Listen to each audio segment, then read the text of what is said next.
There we go. Hi, everybody. Been about 8 months since I last streamed this, so I have no idea where I am. That's the last time I played it, but we're gonna have some fun.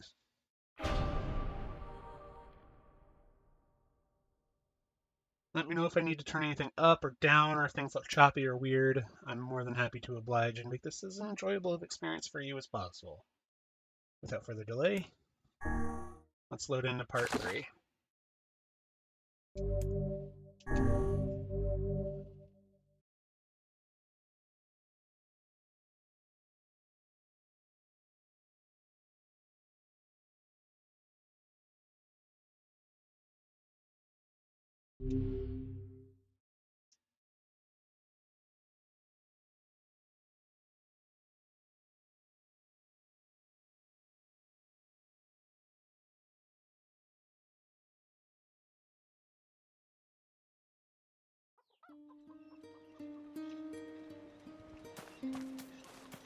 Awesome.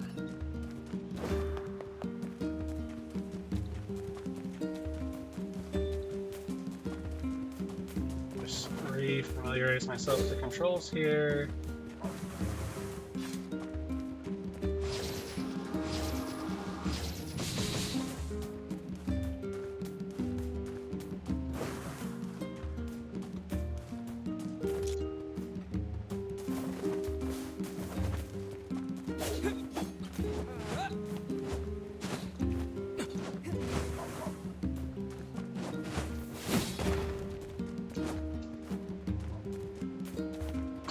Awesome. I should have an objective. If I can find it. Hey, there we go.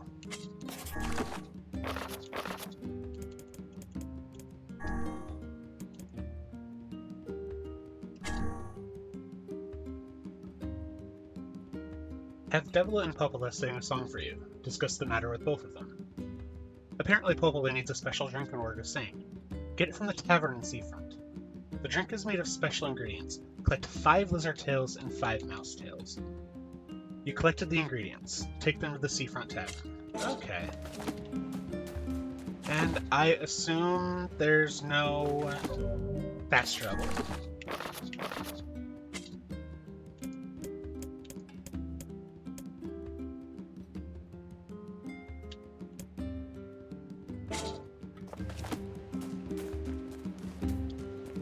We're gonna go to Seafront.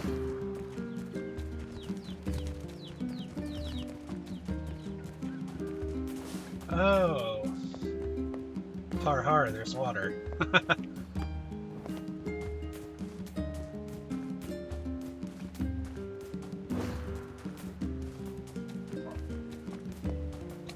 Because we went to Seafront last episode, I remember. We did the temple, too. We whooshed.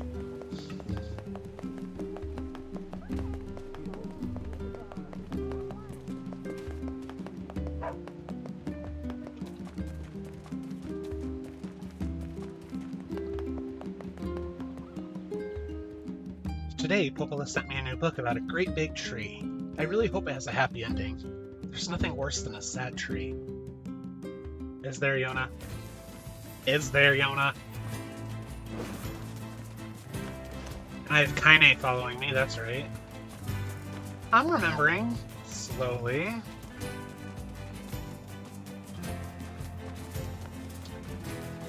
Just keep heading south.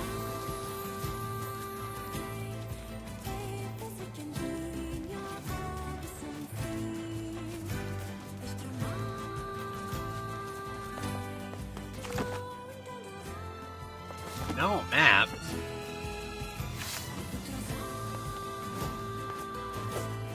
Oh boy. Oh, it's a fighter!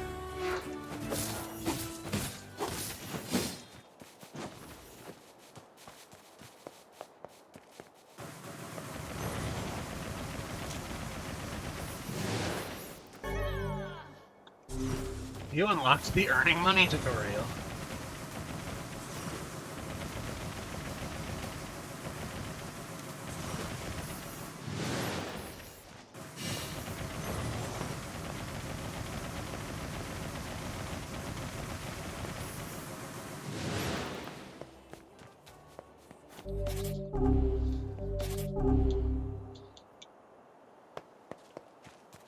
I forgot how to lock on. 1 second.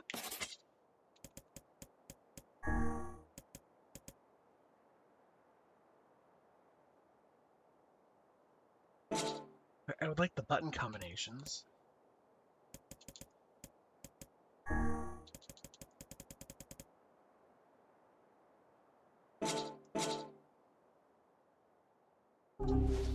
Boy.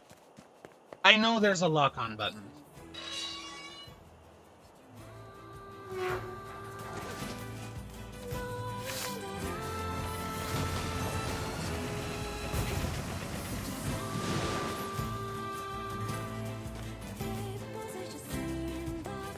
Yeah, there's a recenter camera button, just clicking the right stick. The left stick doesn't do much for me, though.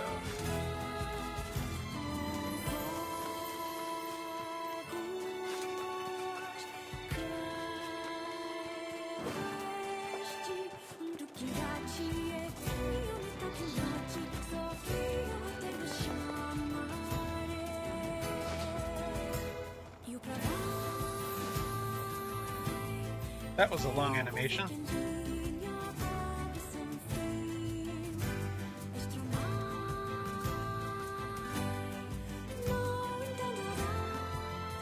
Seafront, there we go. We found it. I was a little worried this was going to take forever.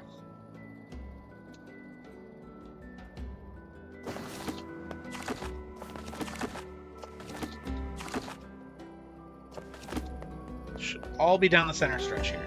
If I remember right, the tavern is the lower level of this far building on the left. I'm probably wrong. It's been 8 months. No. It really is here.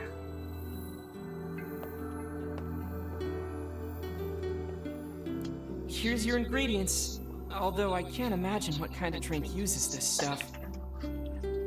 Oh, it tastes just as extreme as it looks.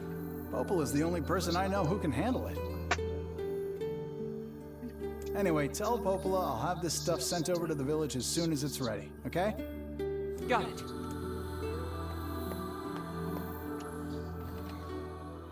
A drink with a lizard's tail inside certainly sounds impressive. Yeah, Popola's really something when she starts drinking. Surely you jest. No joke. Once she got so plastered, she practically destroyed the shop.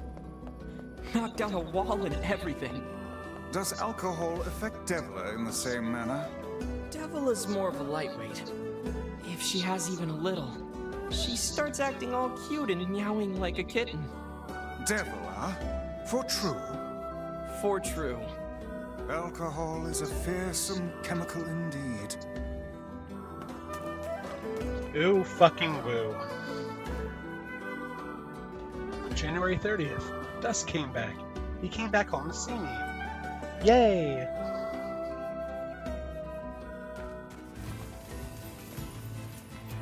Moving forward.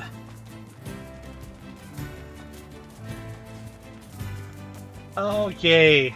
Bullshit is back.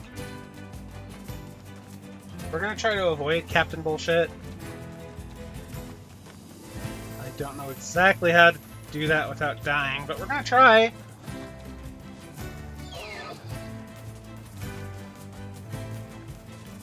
Hello, Captain Bullshit. I don't like you.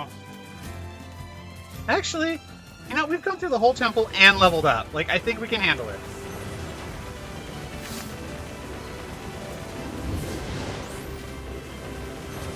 And we have Kaine! I forgot about that.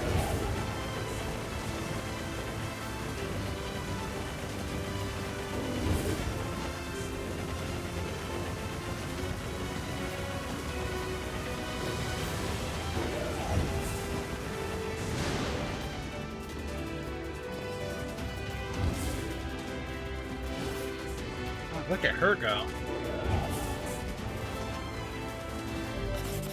No. Not that either. Oh, God. That wasn't fun.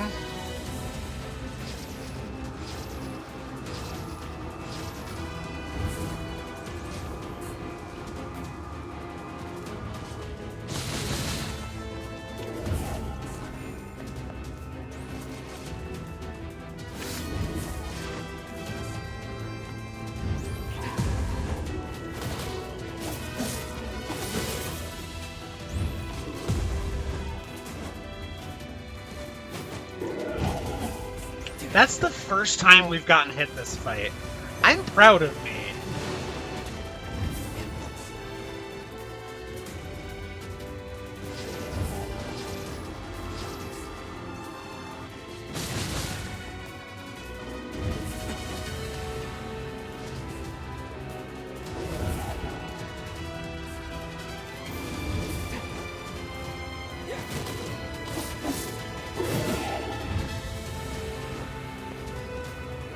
Oh, kinda died.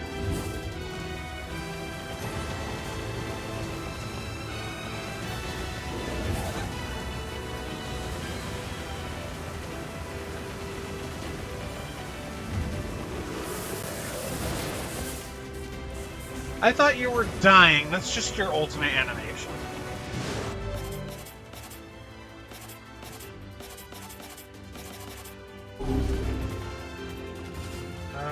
Fuck. Ah! I want to heal! There, now I can take another hit. Actually, now I can take 2 hits. Almost. Ah!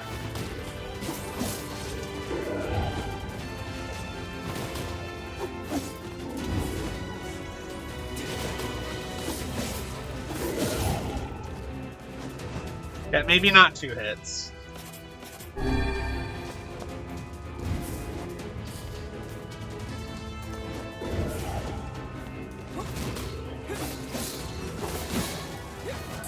We got him! Obtain the word Celeste, used with all categories. Martial arts, MP recovery rate plus 6%, weapons, magic, paralyze.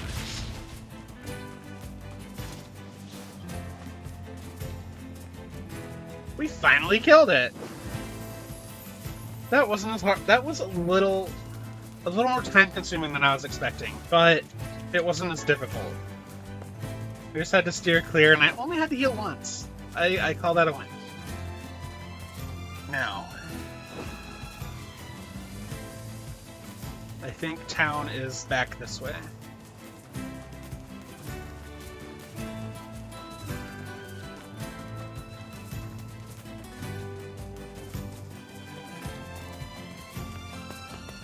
Now I need to go to the library and let Popola know.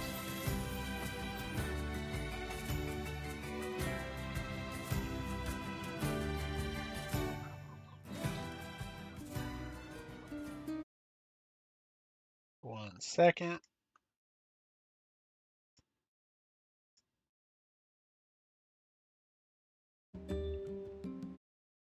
God. There we go. All right.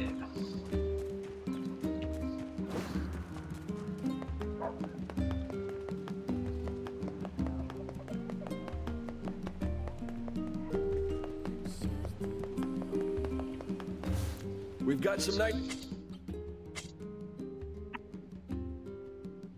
I couldn't possibly. Thanks. Oh, you look like a healer. Oh. Oh. Make sure you stock up on the...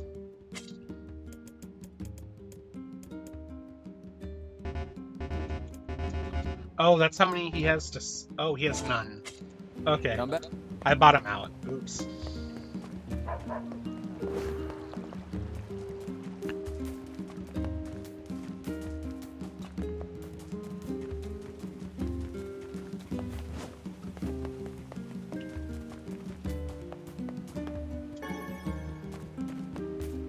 Oh, that's good.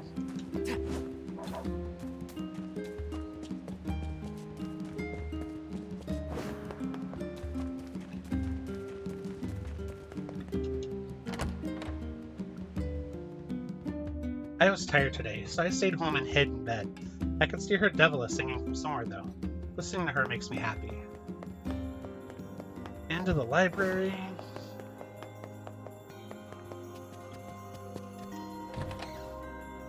It's like I never stopped playing. This is incredible.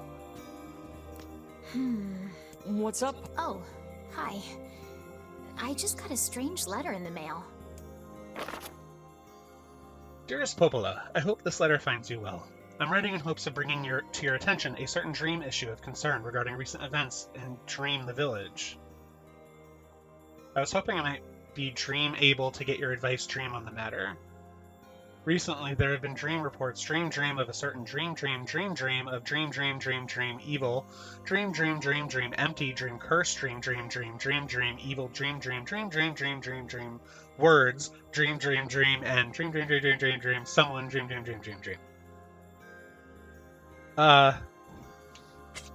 That is certainly one bizarre piece of writing. Who's it from? The mayor of a small village in the Forest of Myth. It's a wooded area up north. The Forest of Myth? They're usually a bright and cheerful group of people. Something like this is very out of character for them. I have a bad feeling about this. I'll check it out. You will? But... Don't worry about it. I've got business there anyway. Oh, well, all right. Thank you.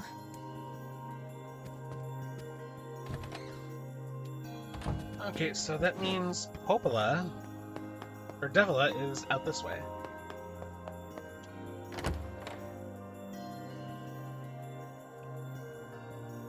Probably sitting by the fountain.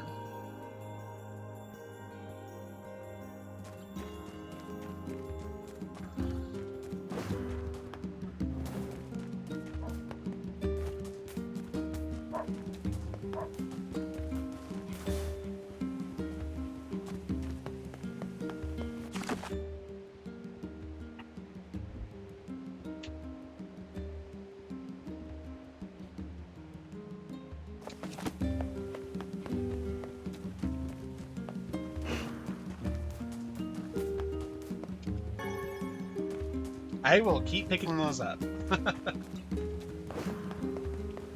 There's no better sight than children in high spirits.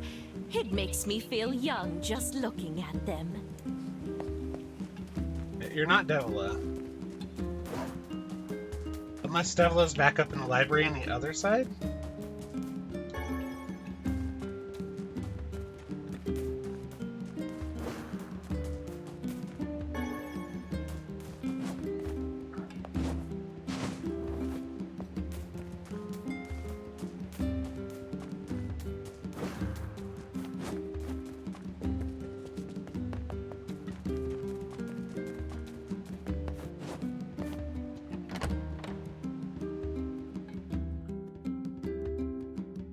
I write Dusk letters every single day. He always worries about me, but I feel fine.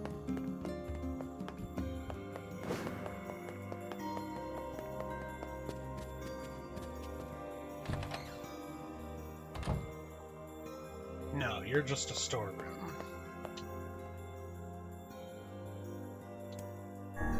What's that? It resembles the shade we saw in the Lost Shrine.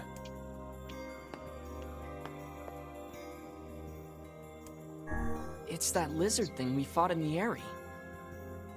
Who would make a figure of that anyway? And what is it doing here? This is from the junk heap. For a decoration, it's certainly in poor taste.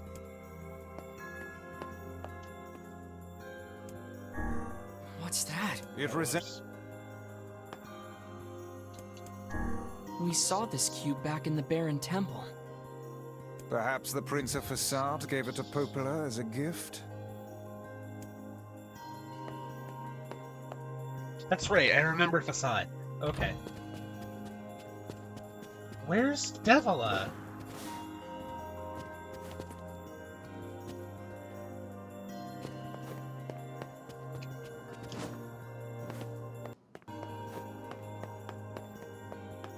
Devila.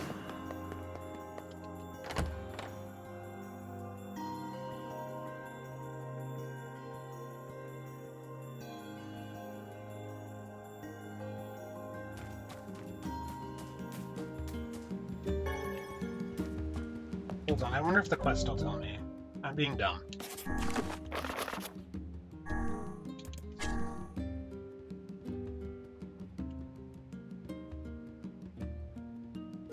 But report back to Popola. Okay, so I was supposed to talk to her again. God, I feel dumb.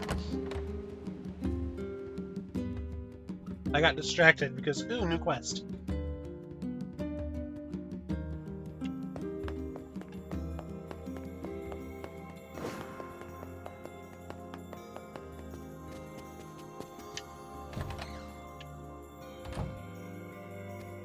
Hey, Popola. The tavern's got your drink. Oh, that's great.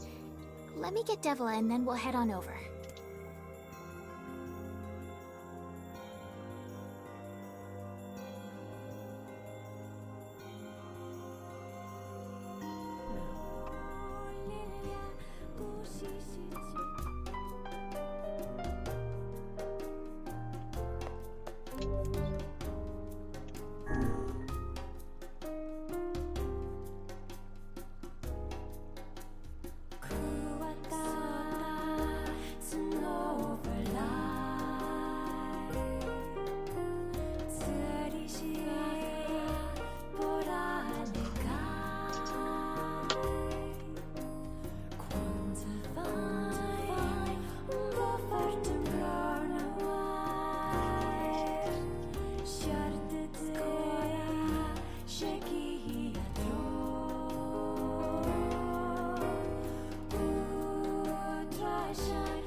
Beautiful, beautiful song.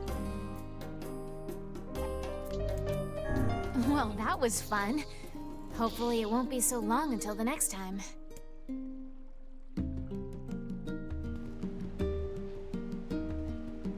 Heavens, what a thrill.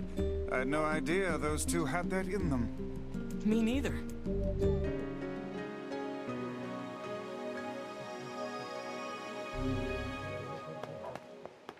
I've really been liking how this game lays out its quests because it doesn't feel like the quests are useless.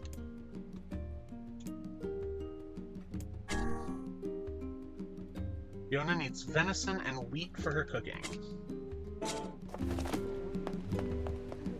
But yeah, I would love to get some... We have venison. Do you have wheat? Make sure you stock. No. Come back any. So venison and wheat. She wants to make meat bread. Black squalls in our village now. We've got some new items. Wheat! You don't have any new items in stock. Come back. Yeah. Okay, can't do that quest right now, so let's go on to the next one. The tavern keeper needs 3 medicinal herbs, 3 berries, and 3 royal ferns in order to make medicine. Okay, I'm just gonna follow the X on my mini-map to advance the story. I assume I'll come across these ingredients eventually, I just don't have them now. I could technically check Seafront for these items, but I don't feel like it. I wish I could meet the Kyanite lady Dusk told me about. I bet she's really nice and always says nice things. I wonder if that's what my mom was like.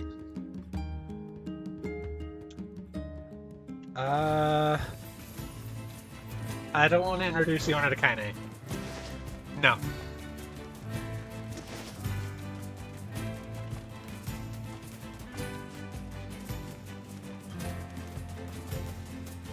Look at the shades.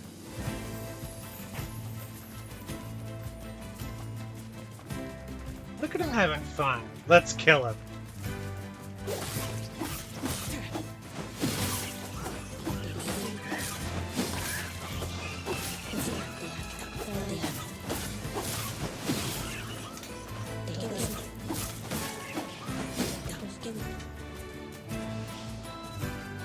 Used coloring book.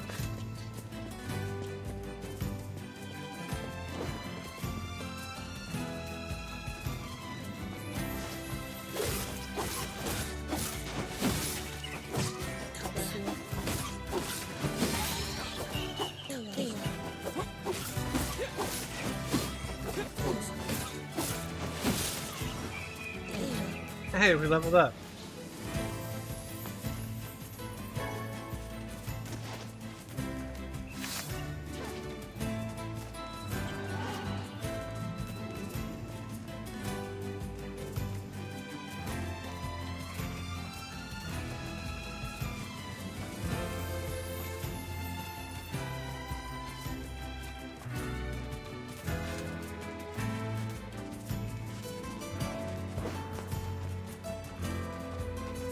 Oh, wait. It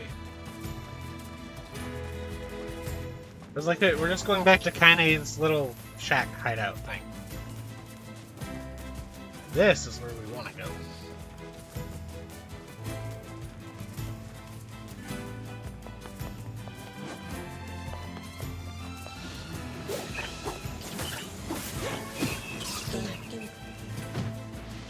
Hey!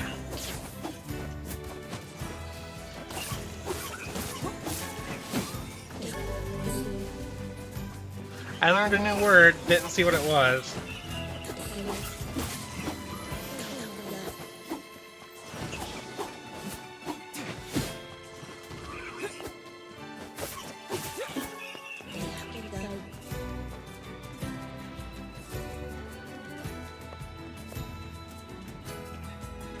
Alright, moving on.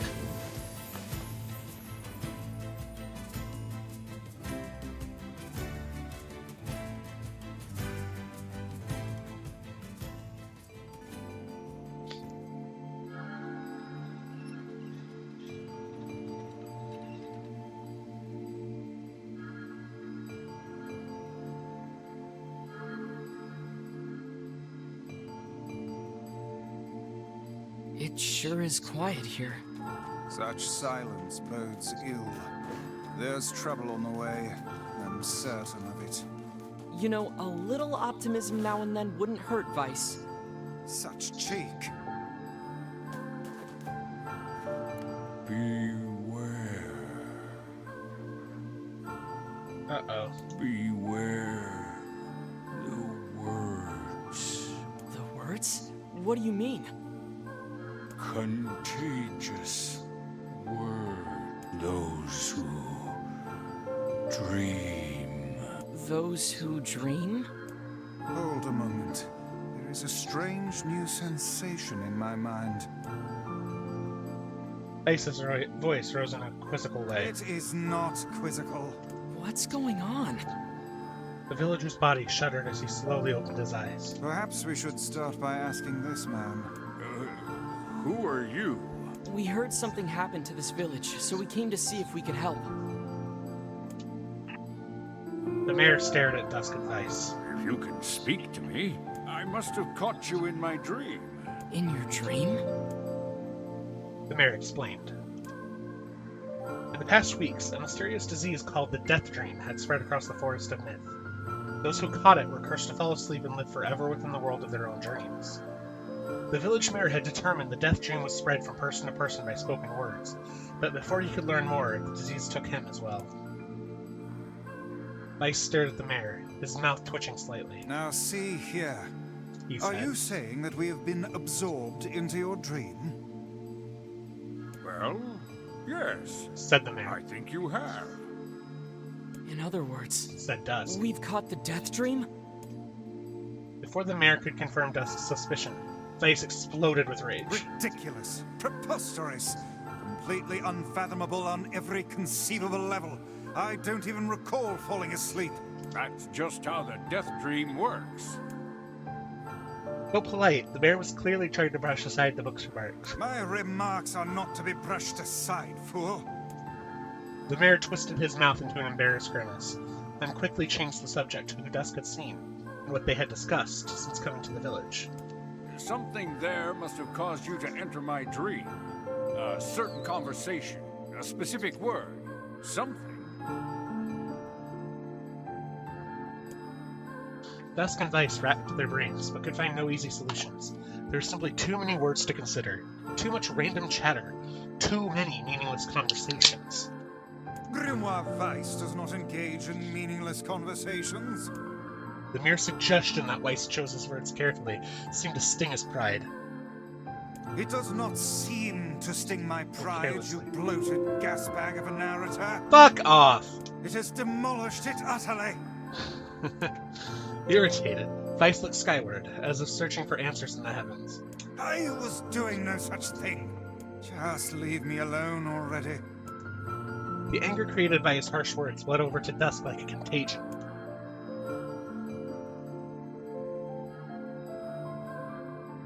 Wait, said Dusk suddenly. Did someone just say contagion? Yes, I believe so. What of it? Well, that villager told us to watch out for contagious words, right? The mayor leaned forward with renewed interest, pushing a startled Weiss aside in the process. You must have said something, right? Asked the mayor. Some specific combination of words. What was it? It was about dreaming, or something that dreams, or... Oh, what the hell was it? A sheep! Cried Weiss suddenly, blurting out the first thing that popped into his head. The others stared at him for a moment, more slowly shaking their heads. A few more minutes of thought.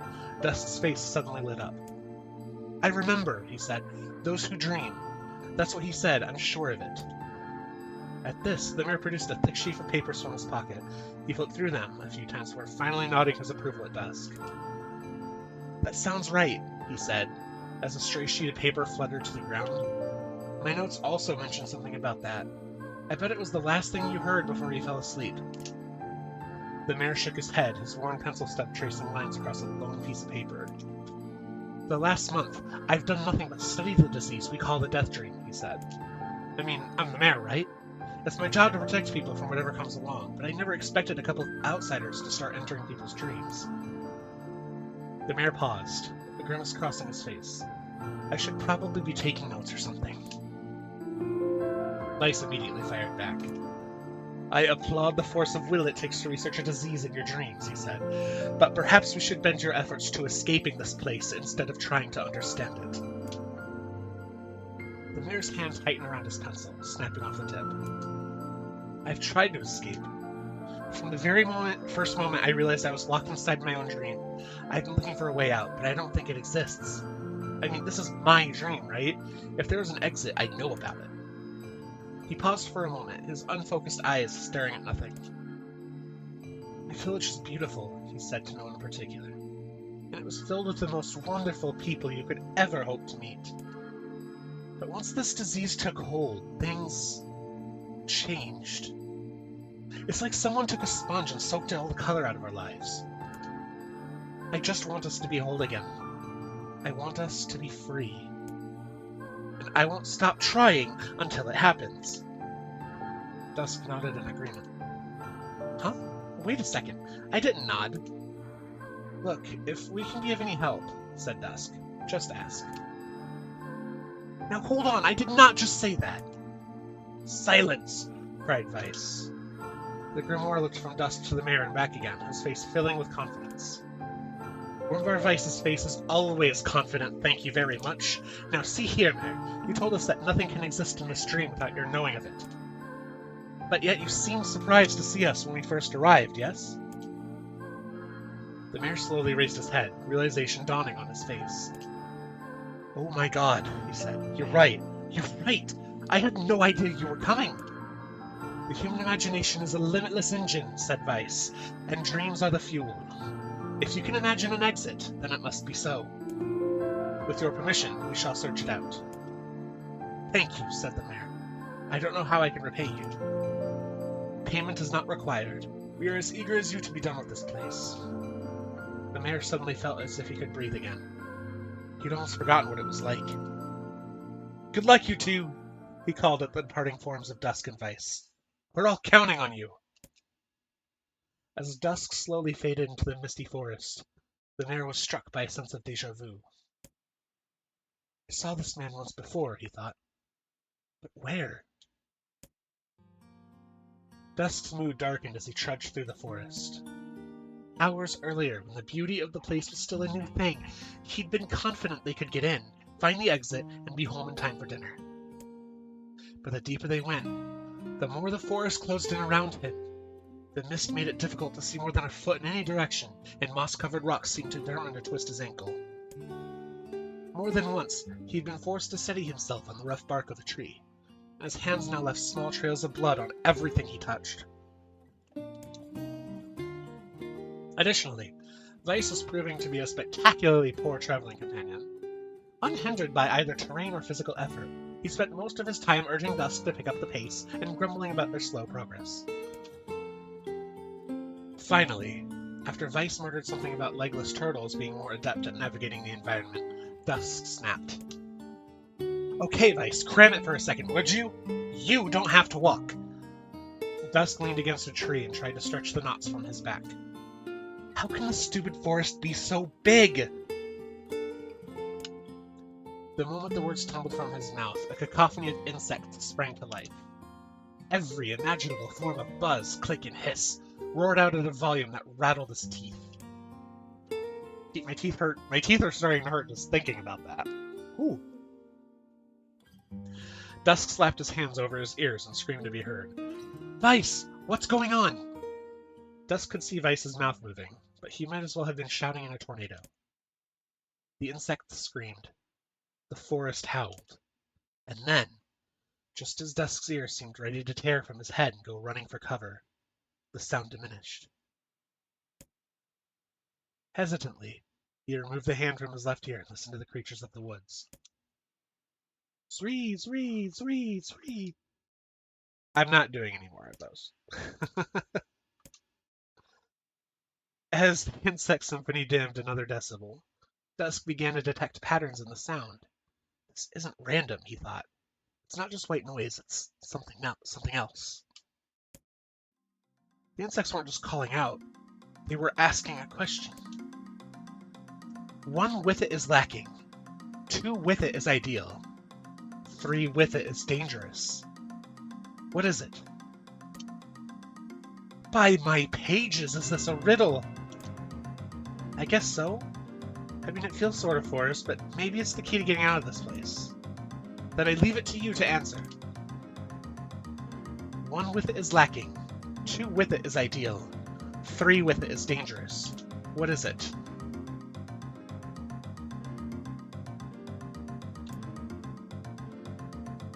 The answer is a secret. Inwardly furious that Weiss left the task to him, Dusk sighed and gave the only answer that made sense. Yeah, because one person with a secret, it's a seesaw! 1 with it is lacking, 2 is ideal, 3 is dangerous. It could have been a secret, but it also could have been a seesaw. It's a secret, right? Oh good. The sound of the insects stopped as suddenly as it began. It feels like both of those answers were correct. The forest undergrowth parted before Dusk like a rippling wave, opening a new path. These forest arthropods are making a road for us. Pleased at passing the test, Dusk moved on with new intensity. Did I, though? The path offered his body relief from the undergrowth, but gave even greater cheer to his mind. As long as they were on a path, their journey had a purpose. I guess the forest has accepted us, huh? Weiss spun around to face his companion. Do not mistake the will of this forest for some happy pet you can suddenly befriend. We have no idea where this path leads. Which is why I'm wondering if it was the right answer in the first place. As Weiss finished speaking, the pair turned a corner and found themselves facing a clear forest spring.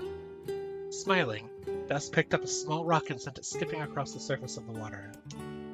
Good heavens, said Weiss. The surprise was understandable. Each time the rock struck the surface of the water, a musical note rang out.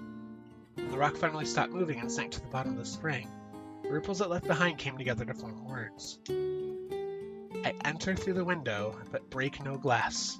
When night falls, I vanish. What am I? Sunlight! Absurdly easy.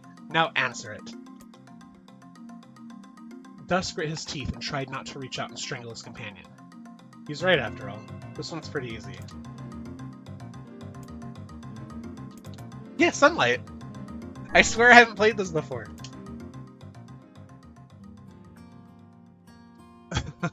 A plume of water suddenly burst from the spring.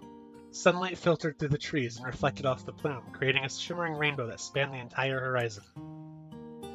All my years, said Weiss softly, I have never seen such a sight.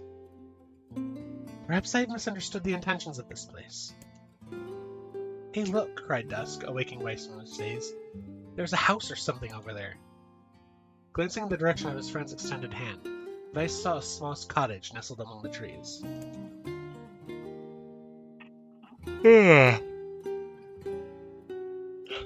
All this reading's making me sleepy. I'm reading myself a bedtime story here. That's weird, isn't it, Weiss? I mean, who would build a house all the way out here? Dusk walked over and pounded on the door. After a minute of solid banging, the door cracked open. A small man peered out.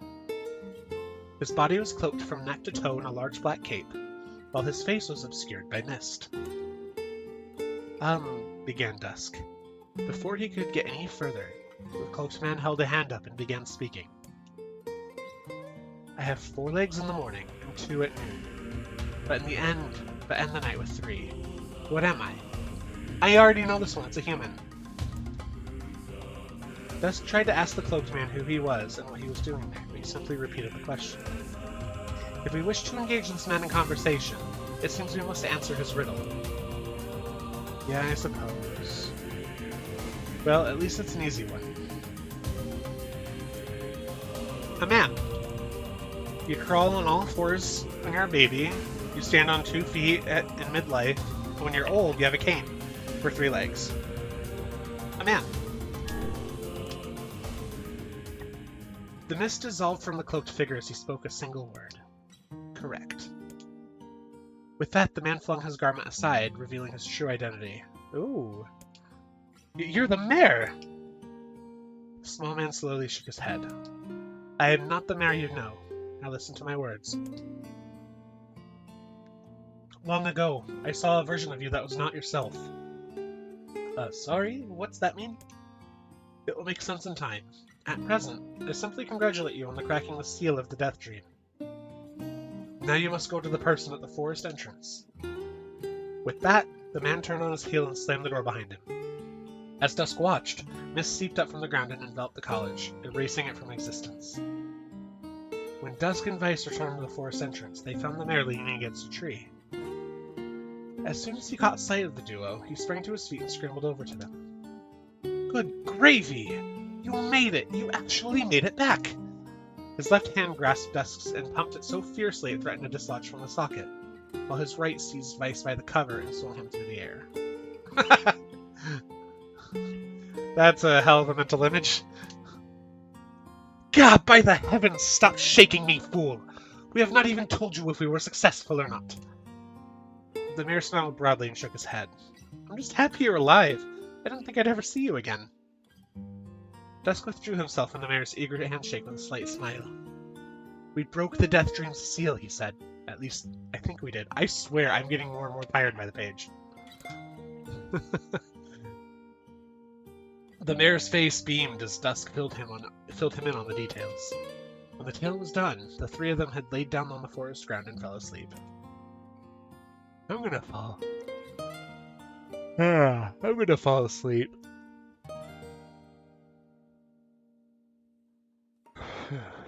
Dusk cocked his head.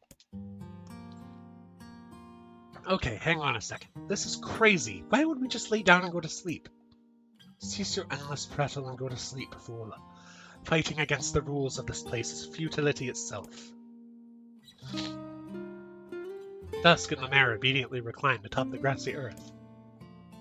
Have you forgotten? Continued Weiss.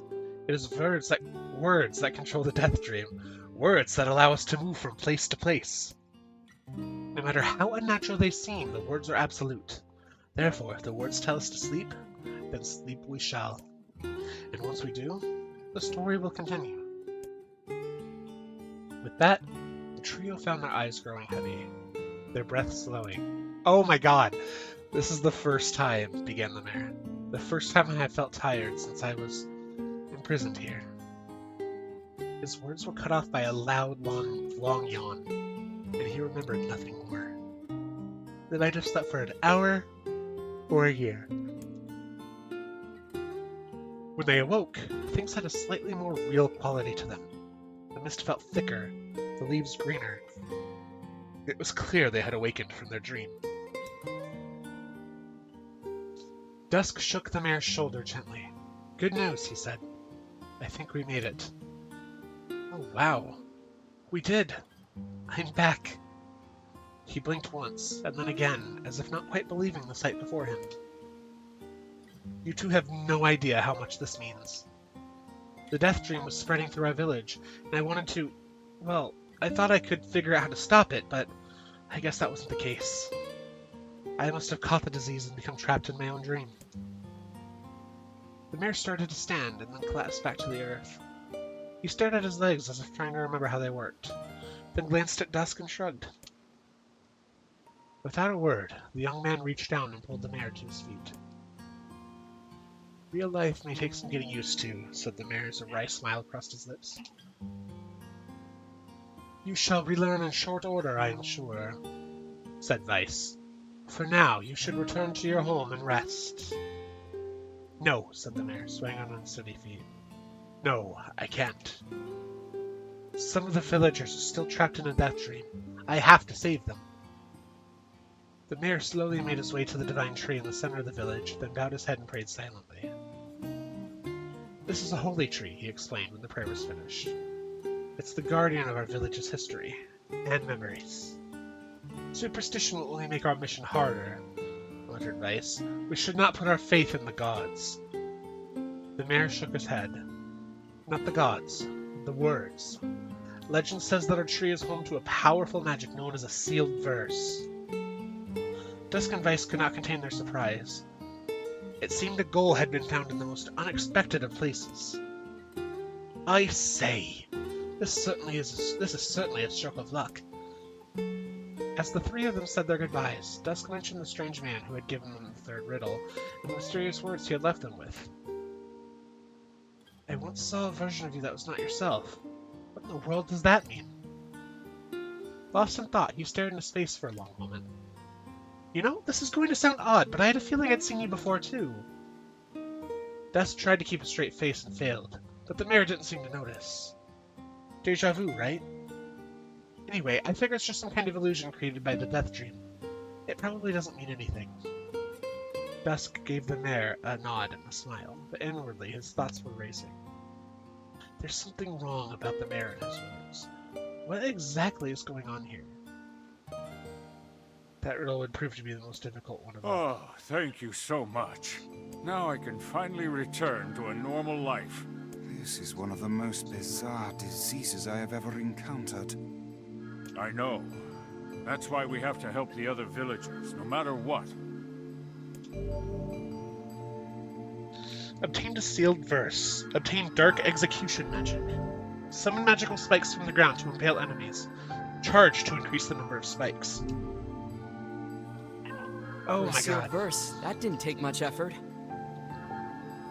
No, I only had to read for like 10 minutes straight, and I'm very tired now. Yes, all a touch too easy if you ask me.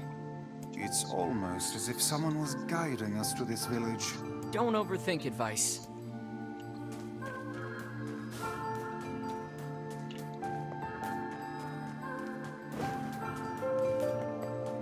I'm gonna have to do more reading, aren't I? This person must be dreaming too. It would appear that way, yes. Can't say I'm very excited to go back there. That dream world sort of creeps me out. Perhaps you should spend less time complaining and more time getting on with the mission. Yeah. Ugh. More reading! Oh my god. Okay. I'm gonna do this for a second.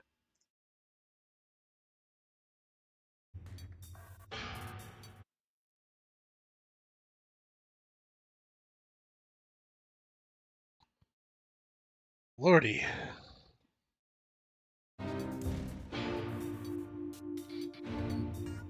I breathe air scented with death and resist the urge to laugh, for I know it will sound like the words of a madman.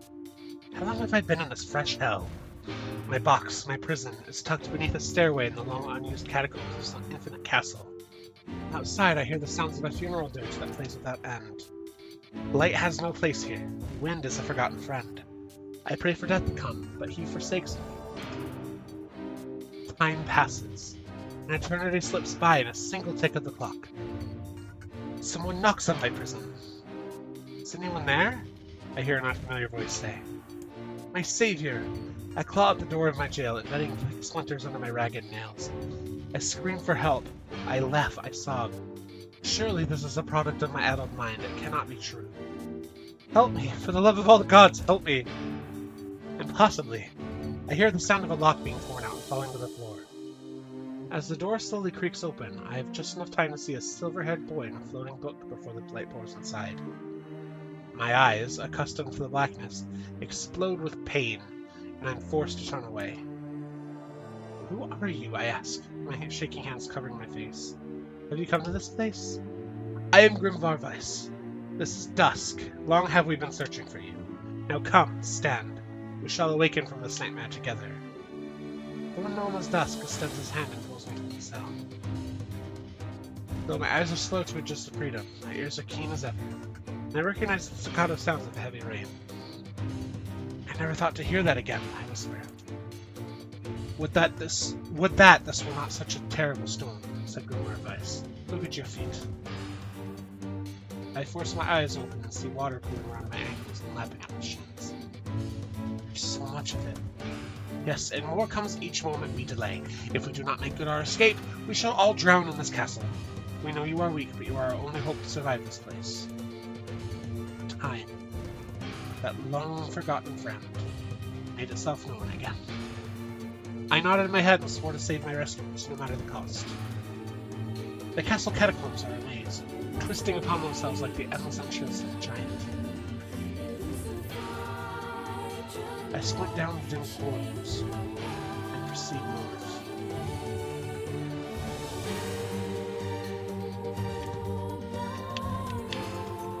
I have to select it. At the end of the corridor, I find a row of 20 gorgeous canopied beds resting atop a carpet of velvet. All are covered in a thick layer of dust and cobwebs. Searching for the door to the next room, I come upon a shapeless mass of gray matter. It has been shoved against the side of the wall, and despite my fever, I think I see the outlines of a door just beyond. When I reach out a finger and touch a piece of the mass, it turns to dust and drifts away in the wind. Realization slowly dawns, and I fall to my knees and weep. Corpses. I face a mountain of charred and crumbling corpses. I look from it to the beds and back again till the horror dawns full upon me. Someone has pulled these bodies into a tower and set them ablaze. Whether they were alive or dead, I do not know. Insanity will not permit me to even consider the proposition further.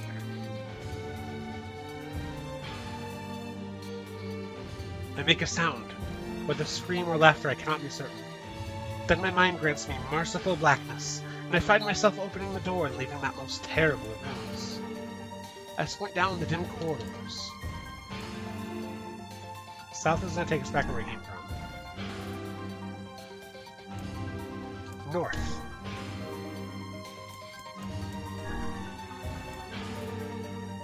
At the end of the path, the waters rise to my waist, exhausting me both physically and spiritually.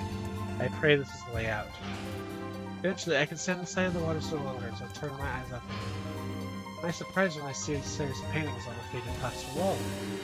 Each depicts a person in the prime of their life, clad in clothing of the highest quality. The styles, however, are strange to me, leading me to believe that these people had lived long, long ago. One subject wears an outfit that particularly catches my eye. It is constructed of a thin, breezy cloth, and decorated with the motif of flowers and birds, while encircling this figure's waist is a leather belt of the most perfect construction. It is a stunning costume even by modern standards. I gaze at the portrait. I am struck by a desire to touch it with my own hands. A single finger to the painting, anchored by a most unpleasant feeling. Staring closely at the image, I see it bend and warp in the shape of another finger. Something behind the picture is pointing at me. Is it another prisoner? Fellow inmate? Trapped here for eternity in this place? I cannot let it pass, and so I seize the portrait with both hands and throw it into the water. If there's too much more reading, I'm going to have to end stream early. I am legit starting to fall asleep. And we're going to hold a makeup stream on Friday. The wall is hollow behind the painting, and inside I can just make out a body. Whether or not this is a prisoner, there would be no rescue. Poor soul is long dead. Scraps of clothing lie on the floor around the bones. Only a small amount of the fabric has survived, but it features the same delicate designs that were depicted in the portrait. I have been admiring a row of corpses blocked from view by portraits of each victim at their pinnacle. Enough! Shielding my eyes, I paddle forward through the water. Proceed south. We want to go west. At the end of the path, a row of heavy wooden casks lie on their sides in the dark chamber. Doubtless they are filled with wine. My thirst roars to life. I cannot remember the last time my parched throat had been sated. I scramble to the first cask and pull frantically at the cork. The theft of a few cups means nothing, I tell myself. The casks will be ruined by the flood regardless. Finally, the cork surrenders to my attack, and thick red liquid bursts forth from the hole. This is no wine. It is blood still warm from the body. Whether animal or something else, I cannot say. The foul liquid soon mixes with the rising floodwaters, creating a warmth that laps against my thighs. By all the gods, are the rest of these casks filled with blood as well? I lack the courage to confirm my suspicion. Disgust quickly becomes fear as I turn to flee, but my weakened legs betrayed me, sending me toppling into the red ocean below. The smell of death is everywhere. It threatens to consume me. I must escape this hell. Crawling on all fours like an animal, holding back screams lest any foulness enter my mouth, I lurch forward through the red waters and out of the room to freedom. I squint down the dim corridors and proceed east. So we've done west and north. Let's do east. At the end of the path, I find myself in a great hall with only the sounds of rain for comfort. The waterlogged red carpet swishes beneath my feet as I approach the center of the room. Once there, I behold a beautiful dining table upon which rests china and silver of the finest construction, as well as the remains of a fantastic feast. As my eyes continue to adjust, I see many chairs surrounding the table, each holding a dinner guest. Noticing movement, I approach the chair at the table's head, but as the truth of the matter dawns on me, I recoil in horror. The host of the feast is a corpse, as are all the invited guests. An army of foul, wriggling insects have made their homes in the remains. This is the movement I saw. This once splendid feast was now nothing more than a requiem for the damned. I take a moment to steady my shaking hands and slowly back away from the table. Desperate to lose sight of the abomination before me, my gaze lands on the chairs upon which the dead were seated. This is a mistake, for the chairs prove to be even more terrible than the feast itself. Each one is covered in a layer of spikes that run from the seat, up the back, and down the arms. This explains the color of the carpet beneath my feet. I can only pray that the unfortunate diners were dead when the meal began. Or if not, it is a simple task to envision their agonized screams that must have sprung forth from their mouths. My mind grasps frantically at the possibility that these souls had committed some terrible crime for this punishment. Though in truth, I suspect they had committed no crime at all. There would be no tomorrow for these unfortunates. This is the Last Supper. Oh! We have a north option. The water has risen to my chin and now laps greedily in my mouth and nose. You dumb bastard! He surely desires to say more, but the rest of his insult is cut short by the rising water. A grimoire of ice, wet and tattered, floats on the water's surface. It is already too late for him. This wasn't how it was supposed to end. No! No fucking way!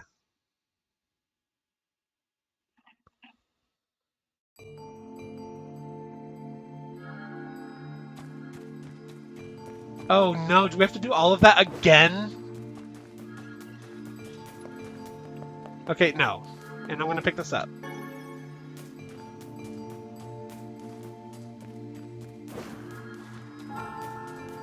Okay, so This It's can't. Yeah. we're gonna speed run the corridor.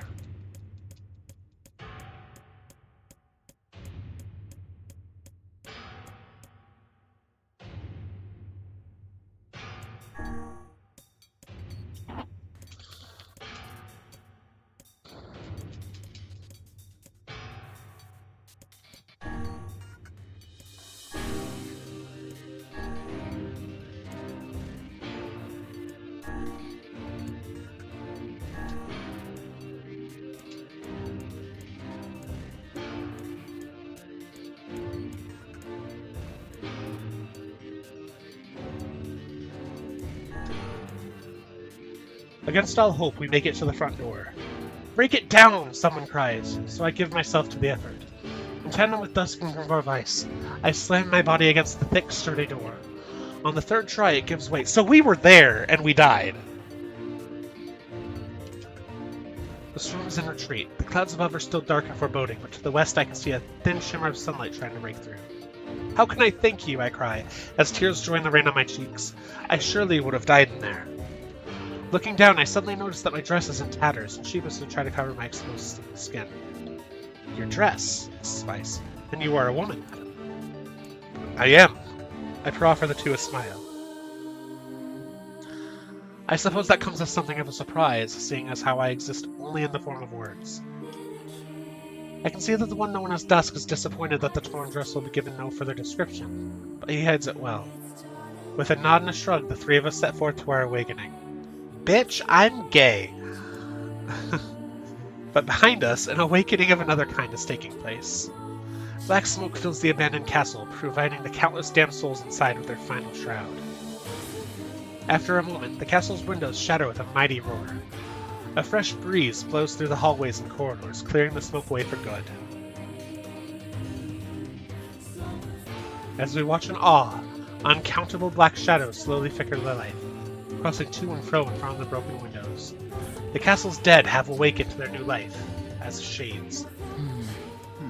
You have anything to say about that?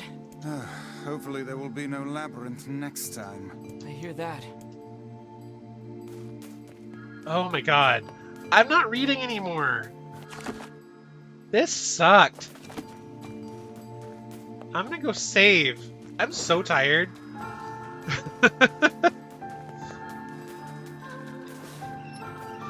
Like, legit, I am falling asleep as I play.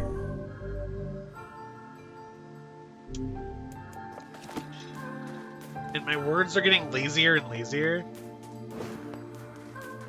How many more do I have to do? There's one. Oh, it's just 3 people. I suppose I can trudge through the next one. And another victim. This work certainly is trying.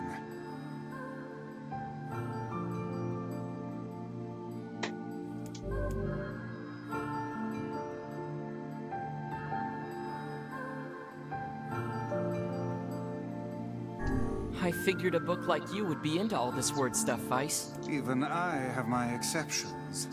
Now let's be off.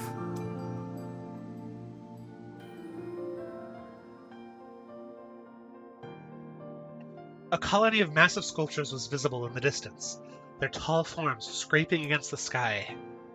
Weiss and Dusk had never seen such a sight, and their eyes widened as they tried to take Those it in. buildings must be huge if we can see them from this far away.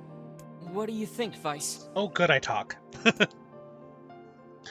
As Weiss considered his answer, the sun beat down on them with renewed ferocity. Perhaps they are some manner of mirage. He said. Under this heat... Oh, now I can't talk. Or now I have to talk. Under this heat, a mirage or two would hardly be an unexpected sight. Dusk nodded and wiped the sweat off his brow, leaving a trail of sand in its place. He thought he'd never been so thirsty. The ancient road on which they walked was black and cracked with age. Here and there, thin wisps of grass pushed up through the rocky surface, as if defying those who had laid this material down over their home. The heat reflecting from the road made Dusk lightheaded. His feet hurting, he crouched down to rest. I don't know how much longer I can do this. Is someone playing a joke on us or what? The complaining had already begun. Vice tried not to let his eyes roll too much. A joke, he said.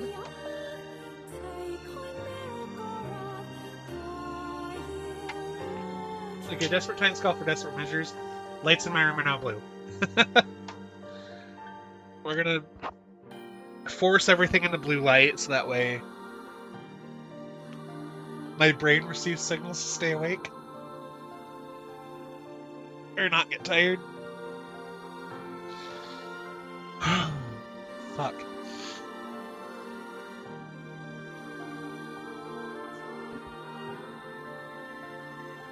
Vice tried not to let his eyes roll too much.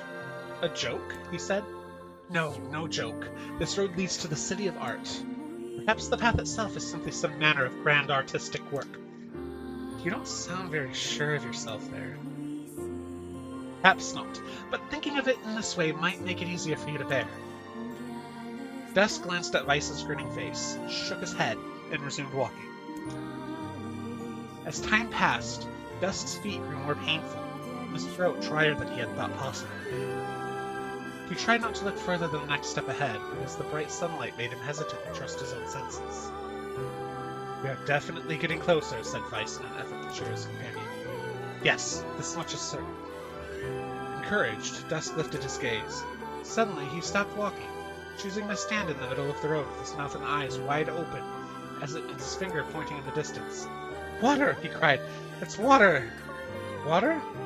Preposterous. I don't see any water. Over there, just ahead of us, look! The sun is reflecting off of it. Without waiting for a response, Dusk sprang to life and bounded toward the sight. What in the... There was no water. There was nothing but sand in every direction.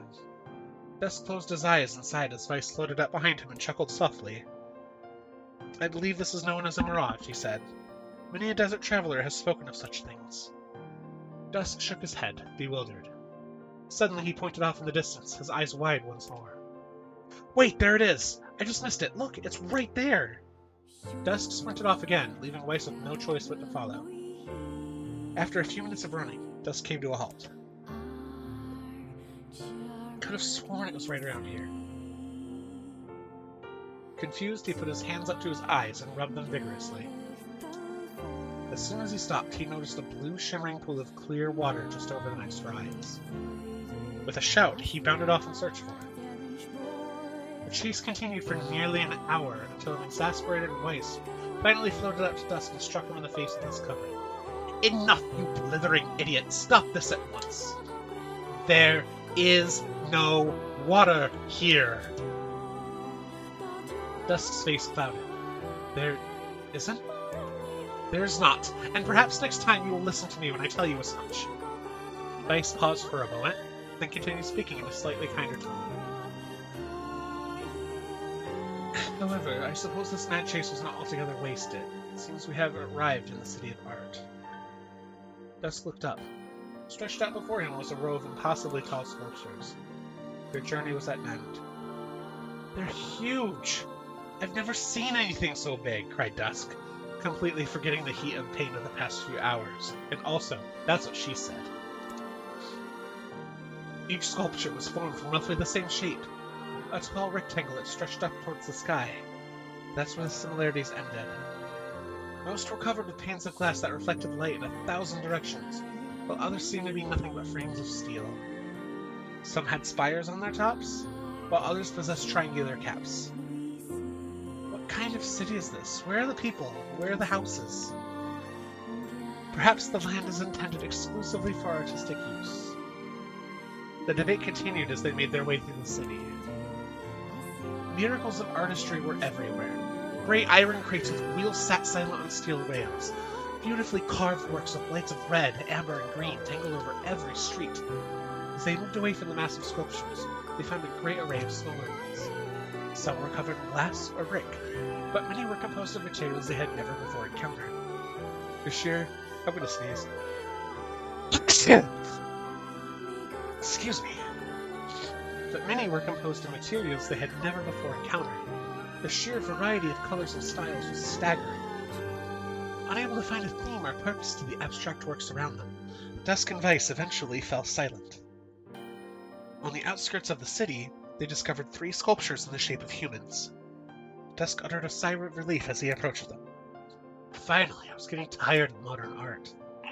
The 3 statues were indistinguishable except for a single word chiseled onto their right arms. One read Alpha, one read Beta, and the final one read Gamma. As Dusk moved to touch the nearest statue, a bird flew from the top of one of the sculptures. Alighting on the statue's shoulder, it emitted a brief, beautiful song that took the form of words. Only one form is real, the others are false. The real form will always speak the truth. The false ones will only speak lies. It's this puzzle! Excuse me. It's this puzzle! With that, the bird departed. As if on cue, the 3 statues shuddered to life, acquiring color and form as they began to breathe. Hey, look at that! They're alive. The triplets bowed low before Dusk. Please, you have to get me out of this nightmare. I am real. Stop lying, said Beta. He returned to Dusk and threw his hands in the air. Alpha's a fake, you know, I'm the real one. What a load of crap, said Gamma. Beta is a fake. Everyone knows I'm the only real one around here. Their respective pleas given, the 3 statues returned to their frozen state as silence once again enveloped the city. When you consider all of the statements, only one of them could be the real thing.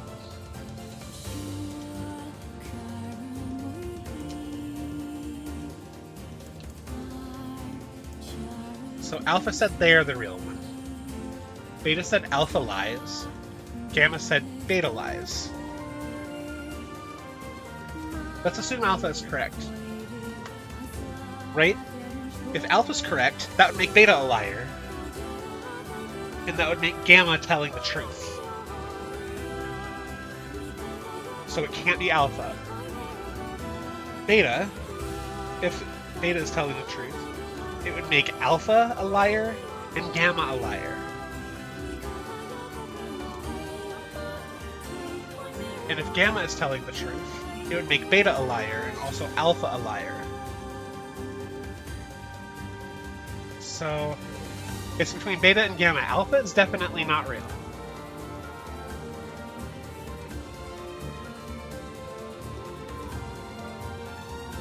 Wait, it would make Beta a liar, meaning Alpha would also be real. It's Beta. Beta's the real one.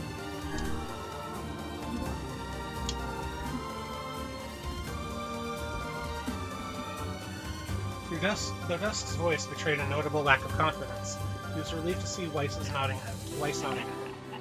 If Alpha were telling the truth, began Weiss in the tritones of a lecturer, Beta and Gamma would be fakes, but in that case, Gamma's claim that Beta is fake would be the truth, even though Gamma is a liar. Therefore, that theory crumbles. He's going step by step through what we just discussed. Now let us presume that Gamma spoke the truth. That makes Alpha and Beta liars. In this situation, however, Beta is calling Alpha a liar, which would leave us with 2 statues telling the truth. Finally, let us assume that Beta is telling the truth. If so, Alpha and Gamma's lies would make sense, therefore Beta must be real. As Weiss finished his explanation, Alpha and Gamma crumbled soundlessly to dust, while Beta sprang to life once more.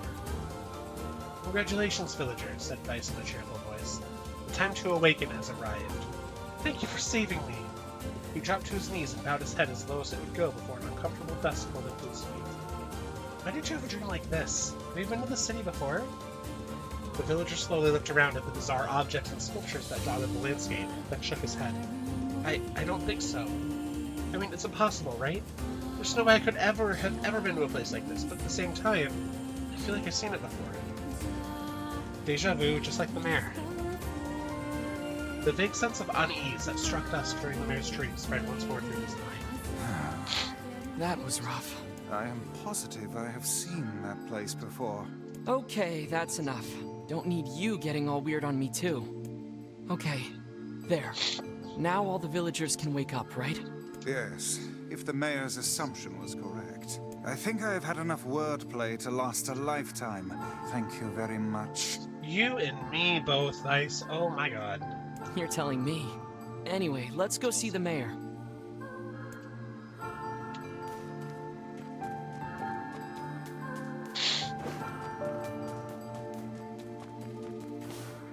Oh, how wonderful. Thank you so much. Here, I have something for you. Wow, this looks valuable. I can really have it? Of course. It's apparently a weapon of some renown, but we have little use for it. Well, we appreciate it. Thank you again for everything.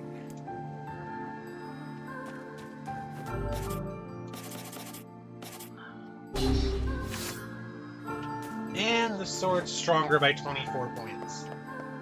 I'm saving. I don't want to do this again.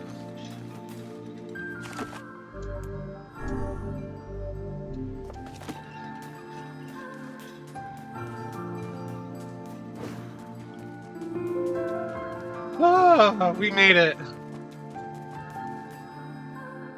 That was like 45 minutes of reading.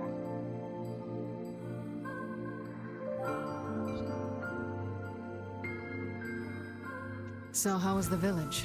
Oh, it was truly magnificent. There are no words. Really.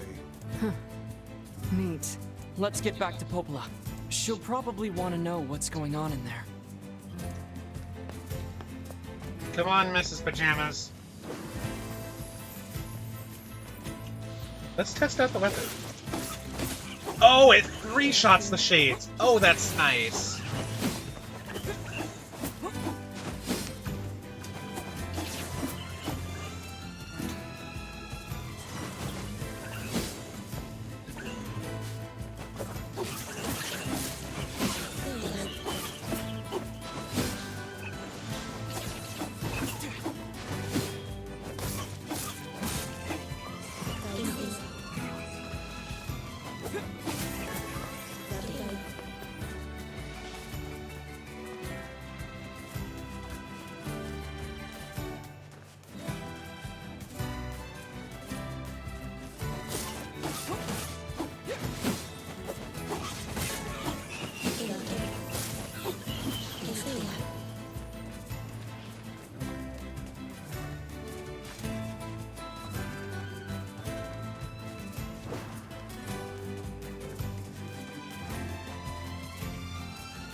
At least these guys do, like, no damage to me.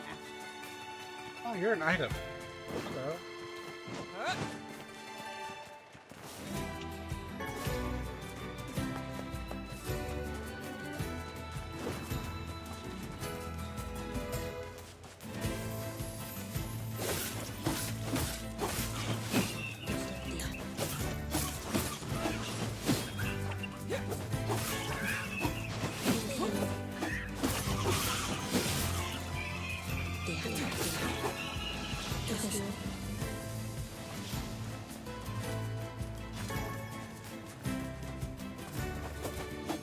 Oh, I thought Kaine was an enemy.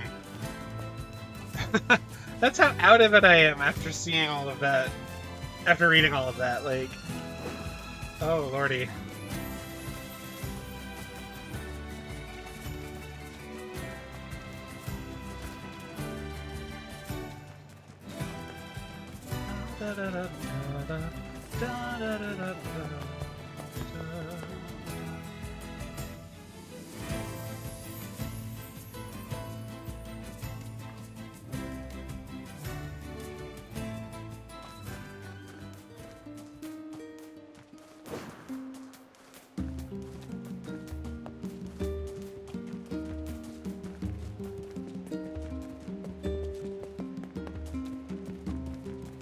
I think I have the name for this episode when I put the VOD on YouTube as well. Just a lengthy passage.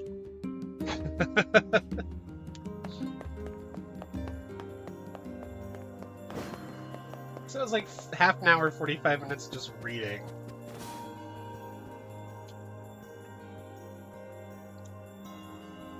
The death dream certainly is a strange illness. Yeah, it was something all right.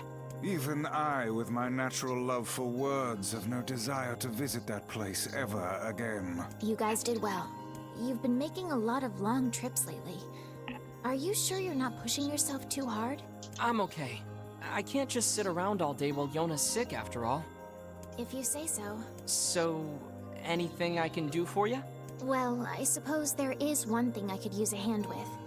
Have you heard about our plans to repair the canal? The work probably won't happen for a while, but once it's done, we can use the canal for trade and travel and all kinds of useful things. Unfortunately, however, we're a bit behind schedule at the moment. If you're willing to help out, I'd really appreciate it. No problem. What do you need? Great. So, the man I originally asked to help on this project hasn't shown up for work in a few days. I'm starting to get a little worried. So, maybe you can head over to Seafront and check up on him? I'll mark the location of his house on your map. He always carries a red bag over his shoulder, so he should be easy enough to find. Got it. Okay. Truant man, red purse. Got it.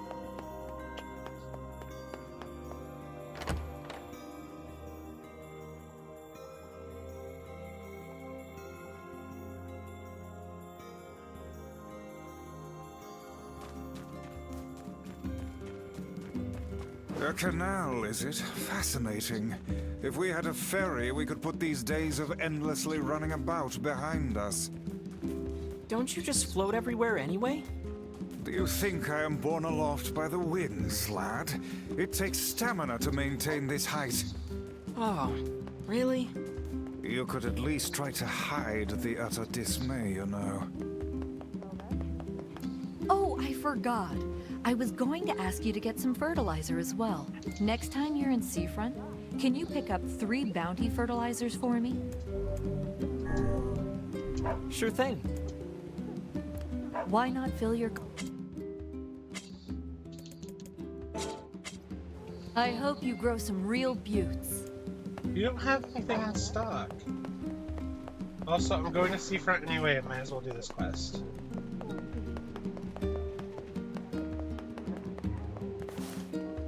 Excuse me, but have you seen my son? I don't think so. When I got home, I found a note from him that said he was leaving and not to look for him. Please, you have to help me. I'll pay you whatever you want. My son shouldn't be too hard to spot. He wears a very odd hat. You can see it from a mile away. Can we? Because this game's draw distance has something to say about that. Okay. If I see him, I'll let him know his father's worried about him.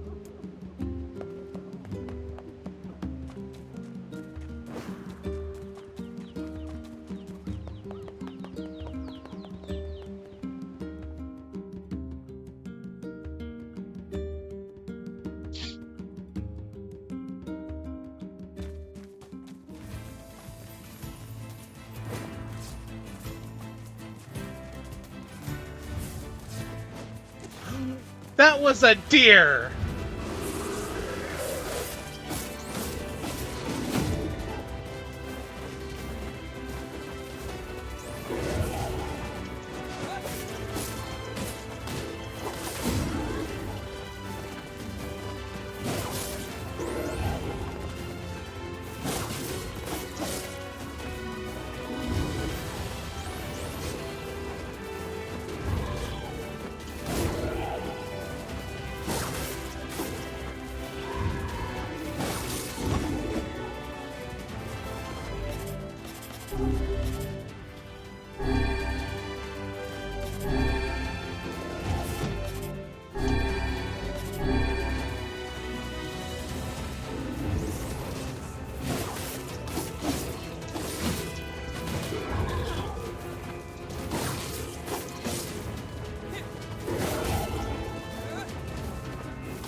I don't mean to be a total asshole, but you think Kaine would learn to dodge.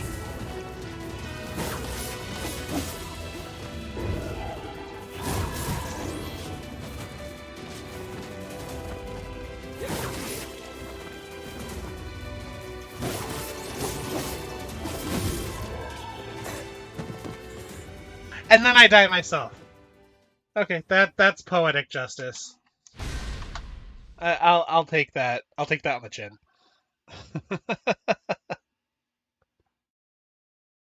Good lord.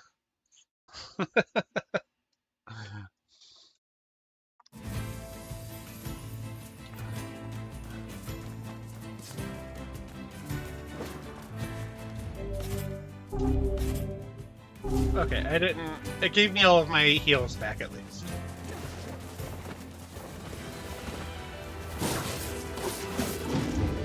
Oh, whoops.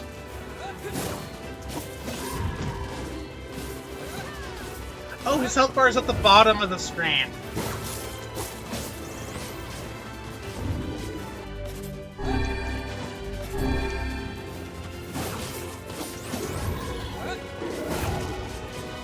Like, where the hell is his health bar?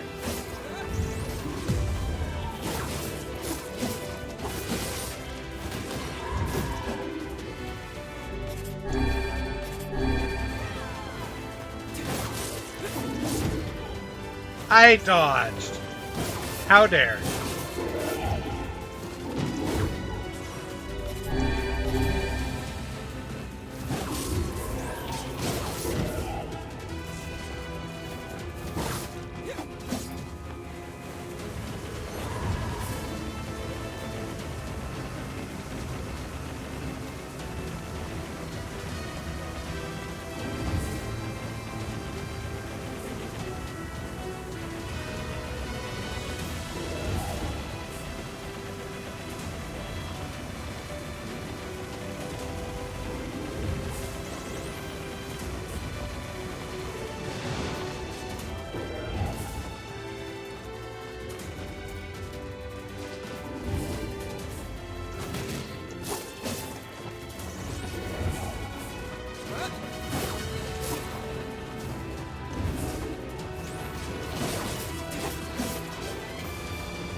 Obtain the word Bessie.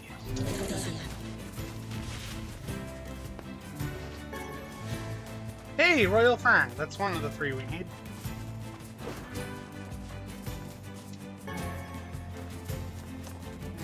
If only I could find wheat. I literally just need 1 for the quest.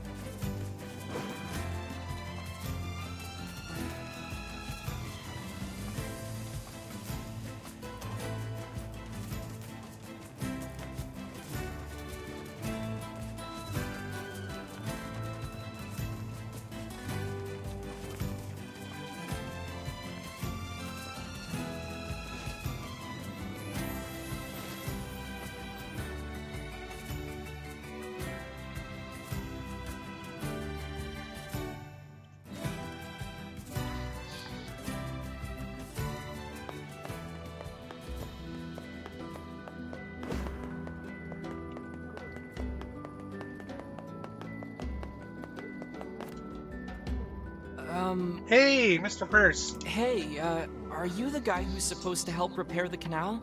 Popola sent me to... Oh god, it's over. My life is over. Surely you must realize nothing good can come of being involved with this particular endeavor. Easy, Vice. Hey, so, are you alright? What happened? It's my wife. She left home a week ago and hasn't come back. I'm so worried I can't even focus on my work.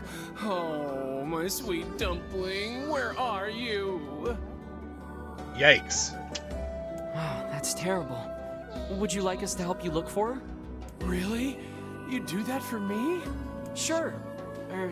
But do you have any idea where we should start?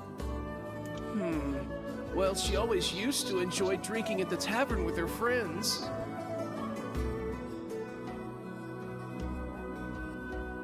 Alright, then I guess we'll start with them.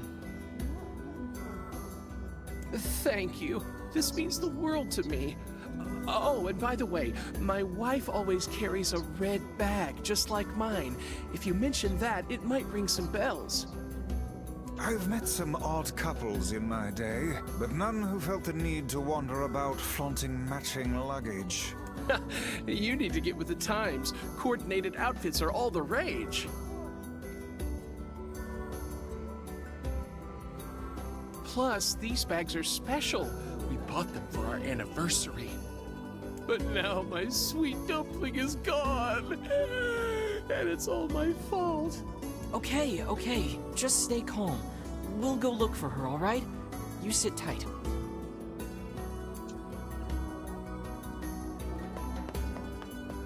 I'm willing to bet that man knows more about his wife absconding than he's letting on.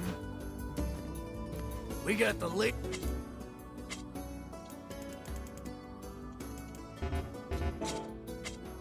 Hope to see.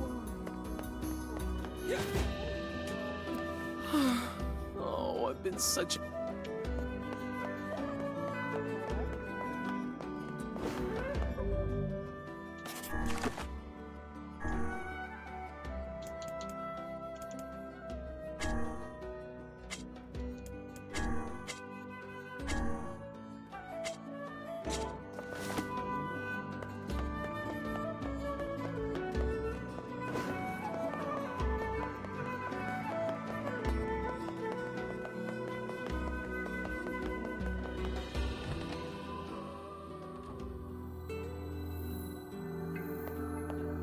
Hey there, I'm, looking for a woman carrying a red bag. Are you now? Interesting. Did something happen to her? She hasn't been home and her husband's worried. Do you know anything about where she might be? Trouble in paradise, is it? Oh, those two never change. Anyway, the short answer is no. She hasn't been around here either.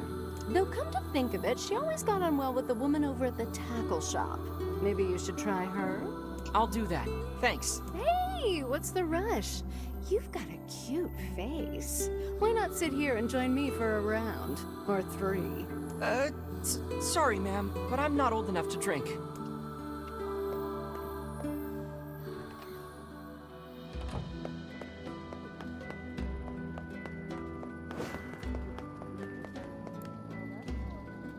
Hey there, do you know a woman with a red bag by any chance? A red bag? Oh, sure. Although now that I think about it, I haven't seen her in a while. Last time she came around, she mentioned something about leaving town, but I figured it was just idle talk. Leaving town, huh? Alright, thanks for your time.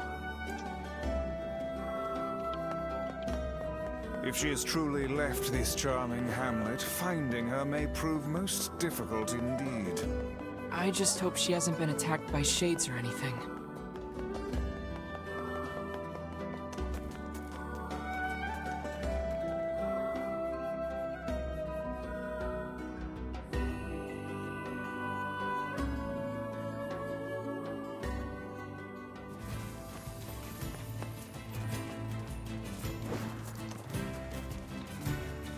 Do we have to fight the big shade again?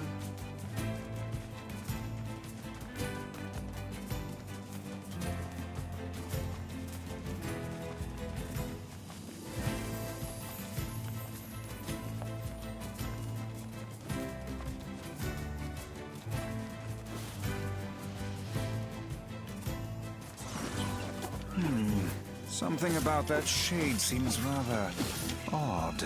Yeah, he's twice as strong as the other ones.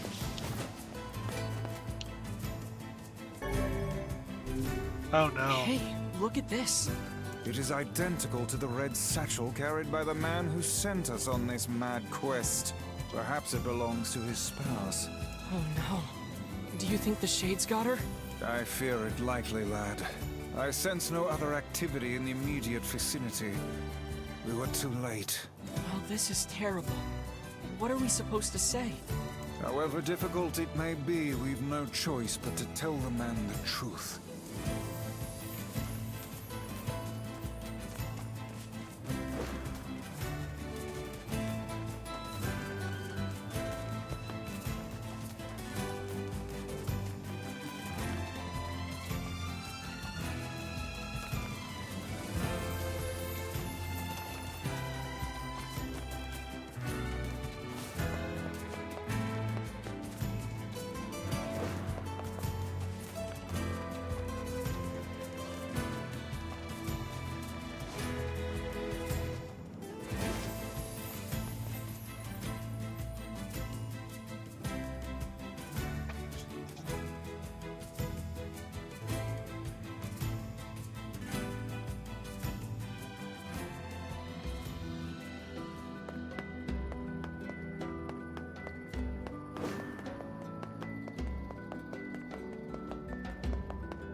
Hey, did you find my sweet dumpling? We didn't, but we got this off a shade.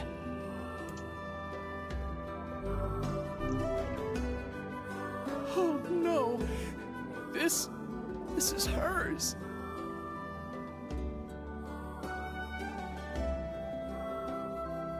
So our fears were correct. Oh God, how could this happen to her? This is all my fault. If I may, my good man, why did your wife leave home in the first place? It's because I... I think we should give him some time to himself, Vice.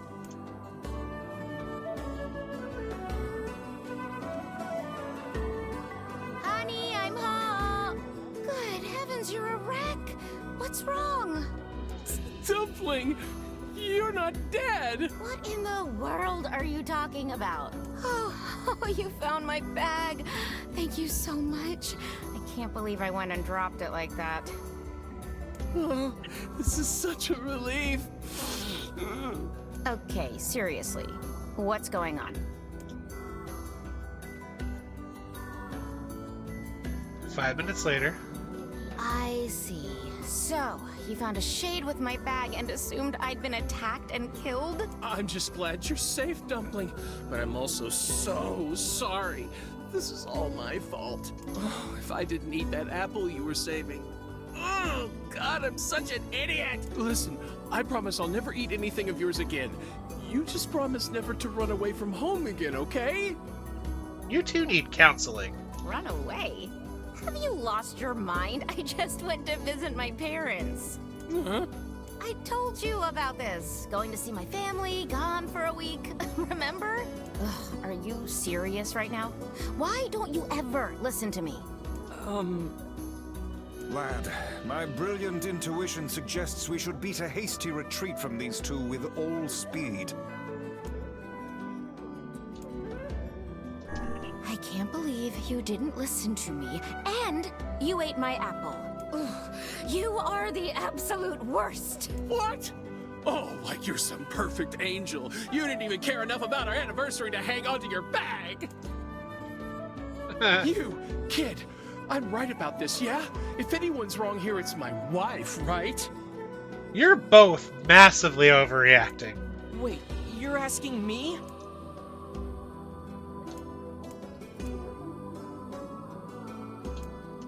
Well, you shouldn't have eaten your wife's apple. That's not very nice. But I was hungry, and it was just sitting there. Look, I'm glad you went looking for my wife and all, but that was low, friend. Low. Uh-oh. Did I cross a line there? Besides, it's pretty rich to come after me for an apple when you threw away my entire stamp collection. Ha! You're damn Information right I didn't have before. I'd do it again. You are nothing but a hoarding slob. You there. My husband's in the wrong here, isn't he?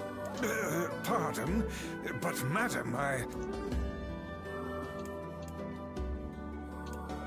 Oh, enough. The both of you are at fault. Now apologize to one another and end this ridiculous display. Talk for a floating magazine. I see you finally agree on something.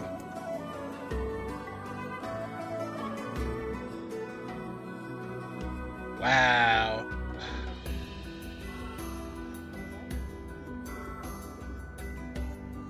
Do you not even understand how frustrating this is, you colossal oaf? This is exactly what I hate about you. Fine, hate me. I'll still sleep like a baby knowing I'm not an unreasonable hag like you. Vice, what do I do? You turn on your heel and walk away as fast as your legs can carry you, my good lad. That's it. I have had enough. Instead of belittling me, why don't you get a proper job? Everyone in the neighborhood treats me like dirt, and it's all because of my unemployed slob of a husband. Actually, I have a job now. Wait, you what? You're kidding. Why didn't you tell me? That's great. Well, I sort of wanted it to be a surprise. Oh, you big silly Billy. Well, this calls for a celebration. Come on, I'm going to bake you a nice apple pie. Oh my fucking god. I would hate to be friends with either of these people.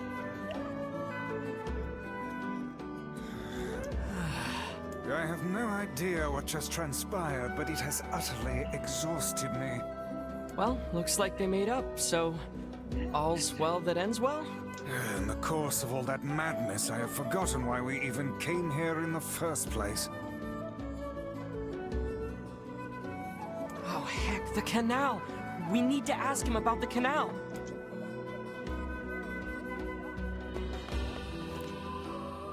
I can't thank you enough for all your help. Sure, but listen, we need to talk to you about the canal. Oh, right! That's why you came here in the first place, huh? Well, now that my love life is rolling in clover again, I'd be more than happy to get going on the canal work.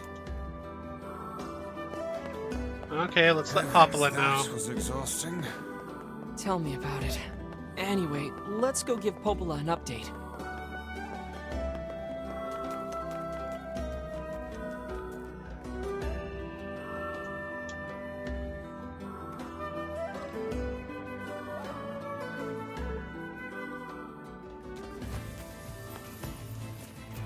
The couple with the red bags were a strange pair indeed.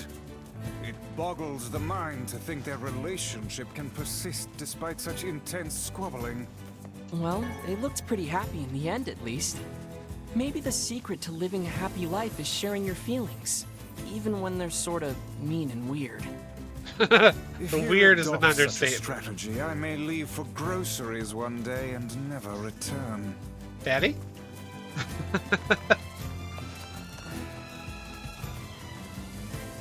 We're not fighting you a third time this stream. You take forever.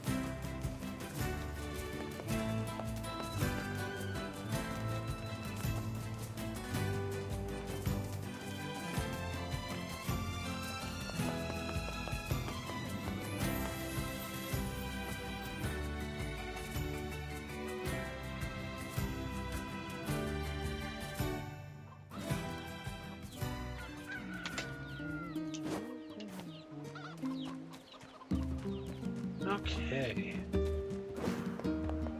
Let's go talk to Popola. If this is the quest that unlocked fast travel...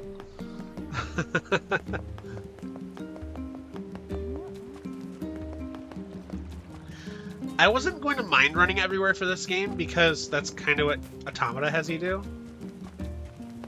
I don't recall there being a fast travel system, except between like specific areas and save points.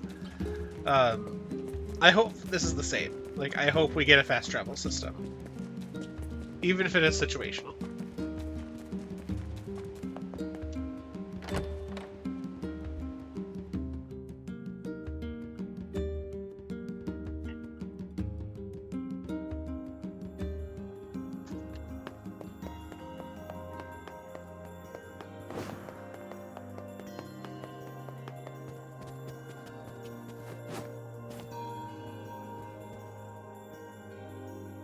Goodness, it sounds like the canal repairman had quite the problem on his hands. I'm glad everything turned out all right. Thank you so much for your help. Don't mention it. I'm looking forward to seeing how the canal turns out. If you need anything else from us, just say the word.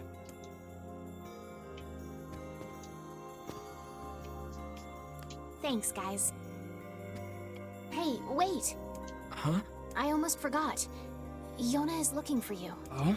She said she needed something from you. Time to go play Big Brother for a bit, huh? I guess so. Thanks, Popola.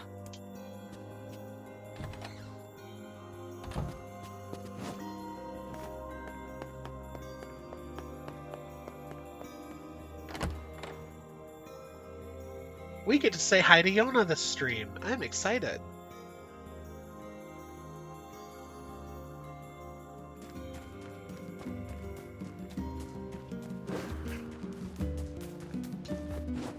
Oh, yeah, okay. Because there is literally nothing that way, you dimwit.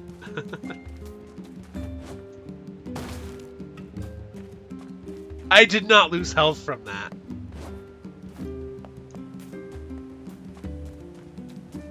Anyway.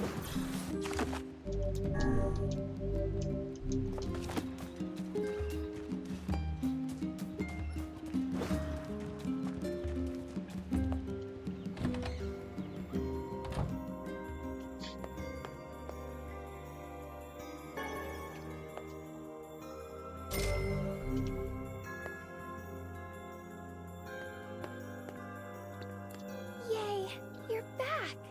Popola said you needed something? Yeah, a favor, actually. What is it? Um, I can't help if you don't tell me, sis. okay, I'm gonna say it. Ready? I'm ready, Yona. I need you to help my friend. Your friend? Yep, I have a friend, and we've been writing each other letters. Seriously? A pen pal. How delightful. So who is this friend? Well, he's kinda... He? It's a guy? Yes, and he's sick and in a whole lot of trouble. And I know that you and Vicey are the only ones who can help him. Vicey? Tell me about this guy. He lives in this really big house down south, and he's super nice, and he's my friend, so you have to help him. Please? Yona, listen. Please? Great. Now what do I do?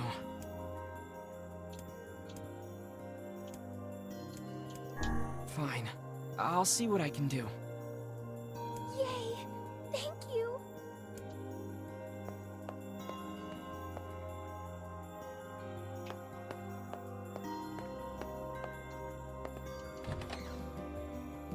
Great. Yona's got a boyfriend. Is something amiss, lad? Your voice is trembling. No, it isn't. Shut up. I wonder if this is how we meet Emil. Dear Dusk, today was awesome. Popola made me this huge cake that was really yummy, and everyone in the village has been wishing me happy birthday. It's fun. I feel like a princess or something. I don't feel sick at all today. In fact, I almost forgot I had this disease. So maybe you can forget about it too and come back home now? Yona. Okay, so yeah, I wonder if this is Emil.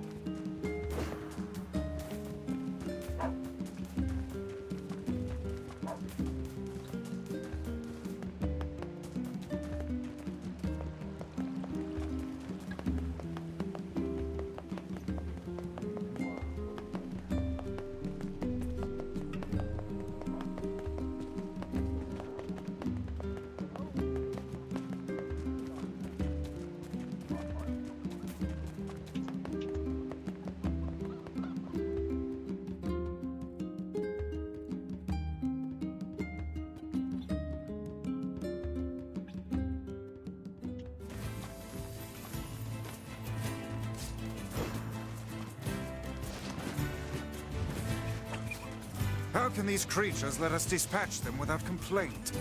And what would make them appear in this area in the first place? It is hardly what one would call especially fertile ground.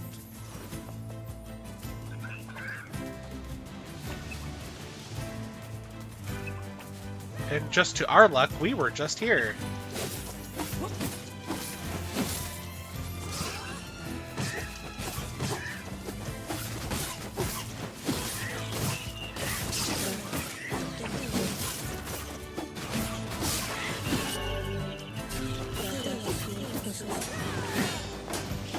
Oh, God.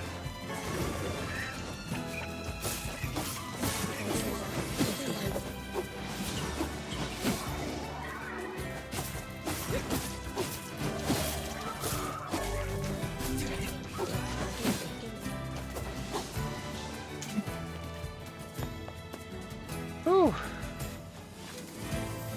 That was difficult.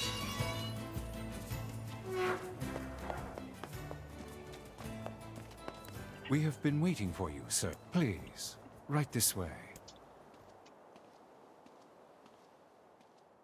Oh ho ho ho ho!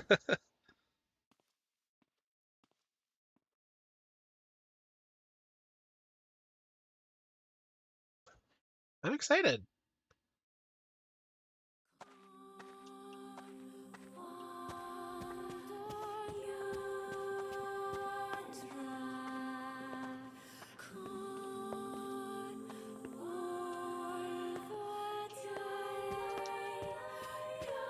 Oh, I was in his way.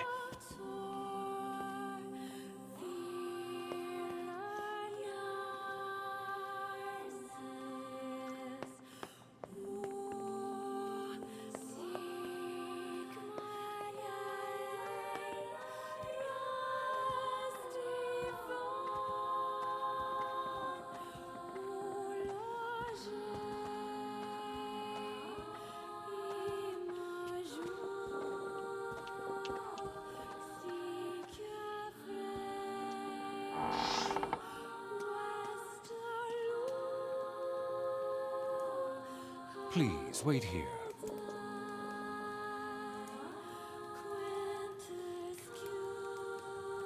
Waiting's a bitch.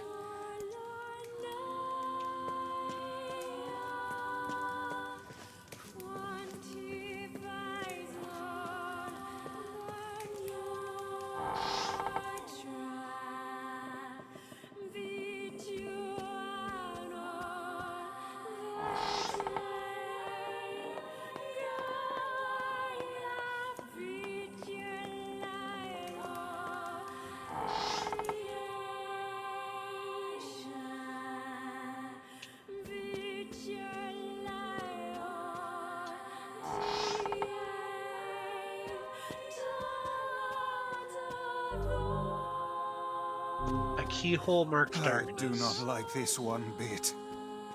What's the matter, Vice? Scared?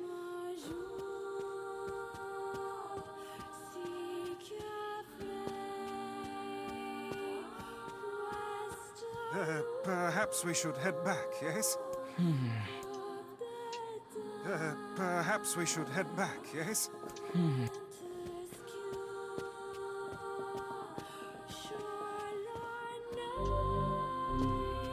Keyhole marked moon.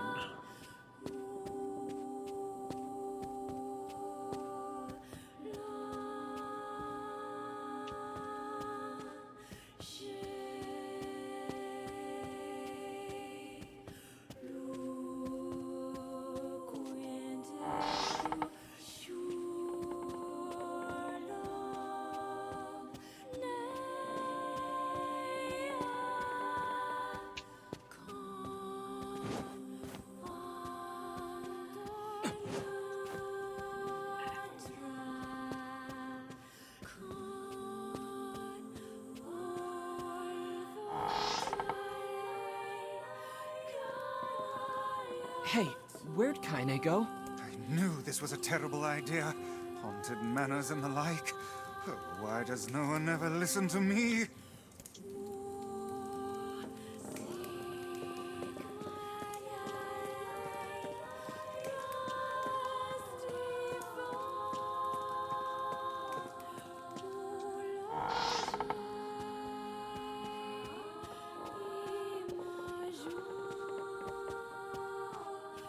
Okay, and that's the other end of that same hallway.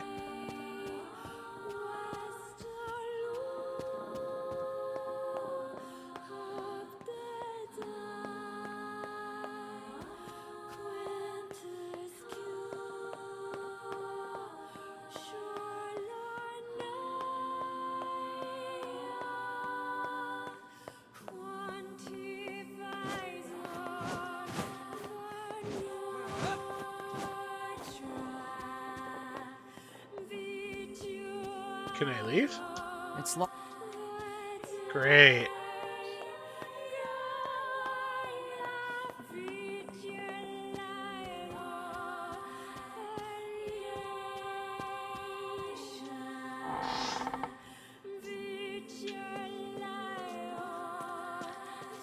So the other door we couldn't go through before. I want to try it now.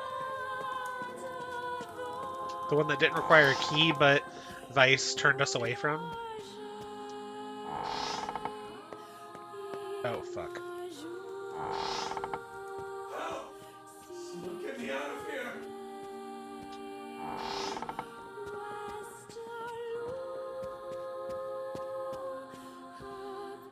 Oh, hello. You changed. What's this? The picture has changed.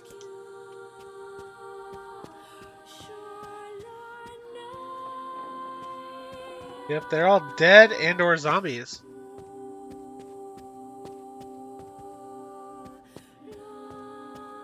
Yeah, this is the door you didn't let us go through earlier, so let's see if we can go through it now.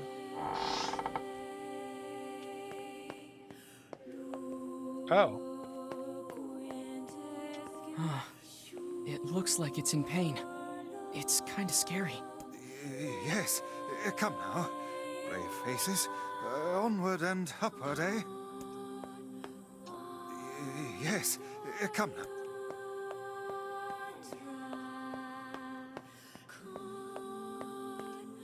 This was Emil's sister's doing? Turning them to stone, if I remember the lore correctly? I haven't played Replicant before, mind you.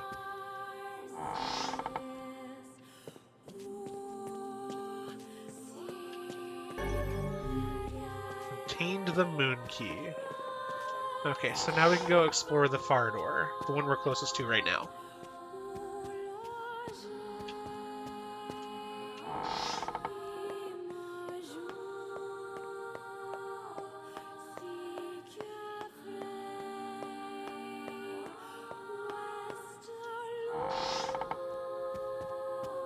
This one. Shades! What foul hole did they crawl from?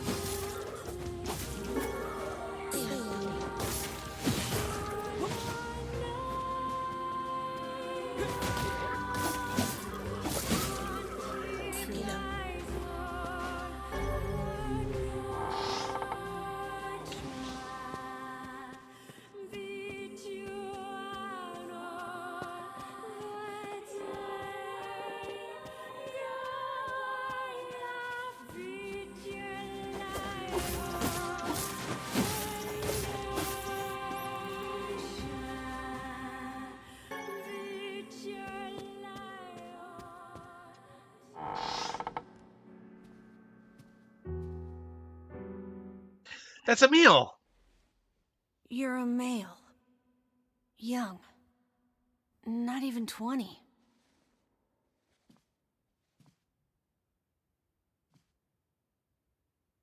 Emil, buddy, it is fucking good to see you.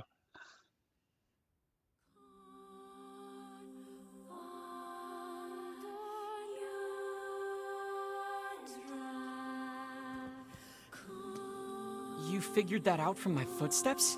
It's not hard once you know how. Then I suppose I should tell you about my friend Vice. I only heard one set of footsteps. Grimoire Weiss does not strut about like a common land mammal. But enough of this introductory chatter. My name is Emil. I'm the master of this manor. So you're the one who sent the letters? Letters? What are you talking about? Of course you don't know. Such a thing would be far too simple.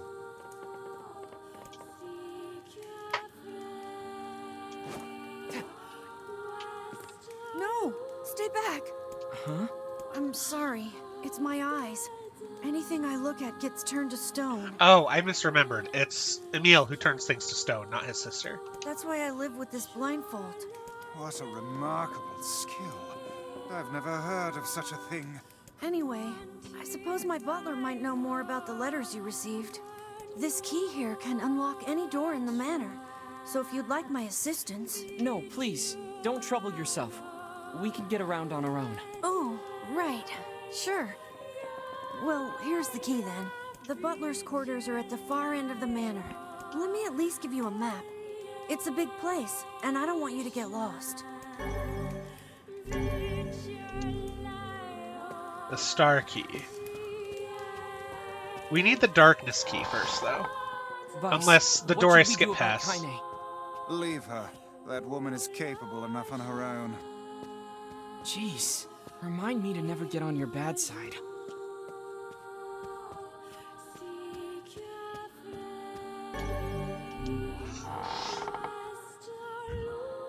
Yeah, there was only one door that was opening.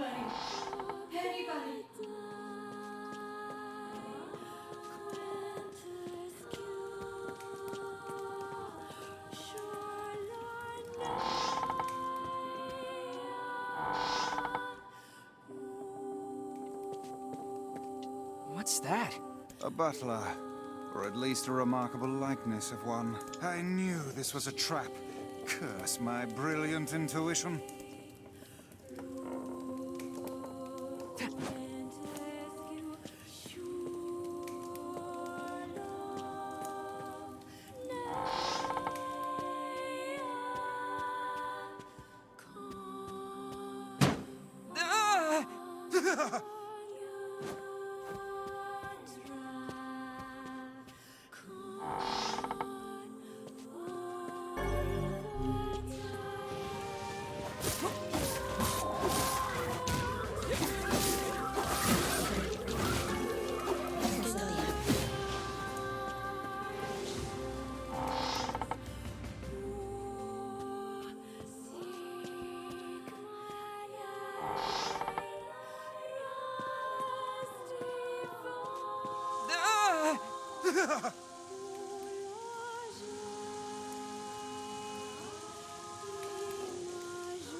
It's still filling. Okay, I think it stops there.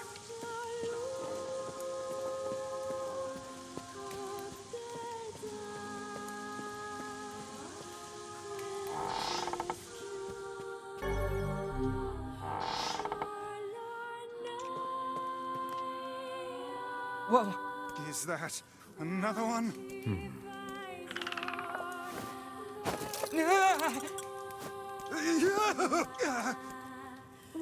What's going on here? Sir? What is this? Oh, this is my butler. He helps me out around the manor. He's a good man at heart, but a bit inflexible. Almost like a statue. Yes, and I do apologize for that, Master Emil. I doubt he's even human. We're here because my sister received some letters from this manor. Yes, I wrote those letters. Please forgive my impertinence. As you may know, Master Emil, deeply pained by his eyes, has shut himself away from the world.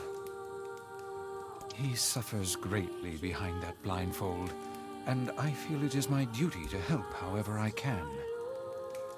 I heard tale of the exploits of an emerging hero, and so I sent a letter to you under Master Emil's name. But I received a response from one Miss Yona instead. Wait, so Yona's pen pal is you? It is, sir. My letters merely requested that you come to the manor. I meant no ill intent.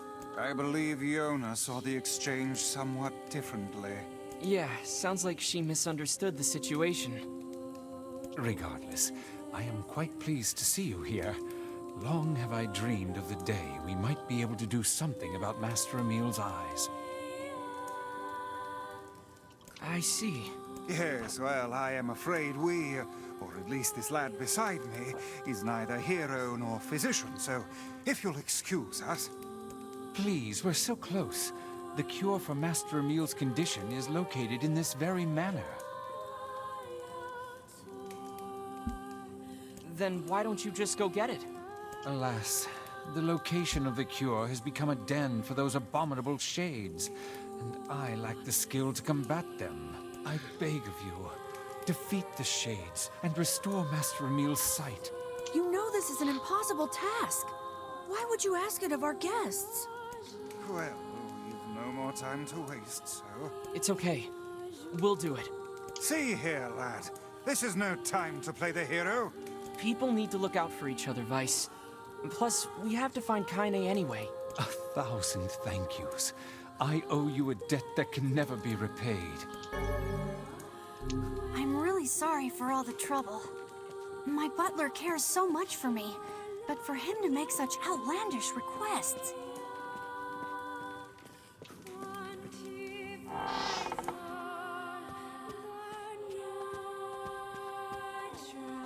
How much you want to bet he has the key?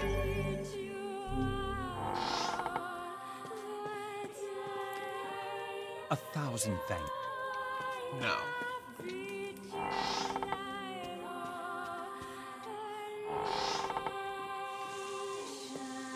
But hey, at least I can petrify your enemies. That's gotta be some help, right? I can't let you do this on your own. so I'll be right here if you need me. Maybe my eyes can be useful for once.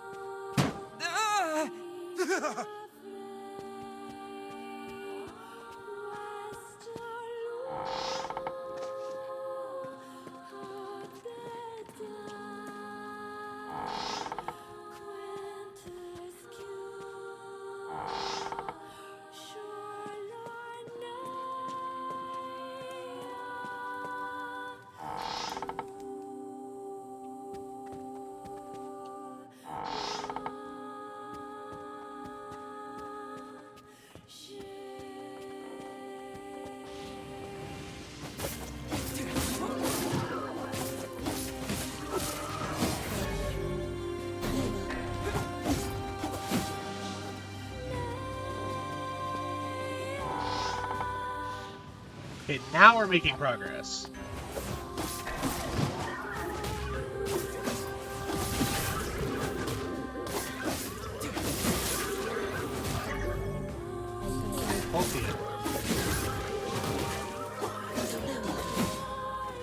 We're learning all sorts of new words.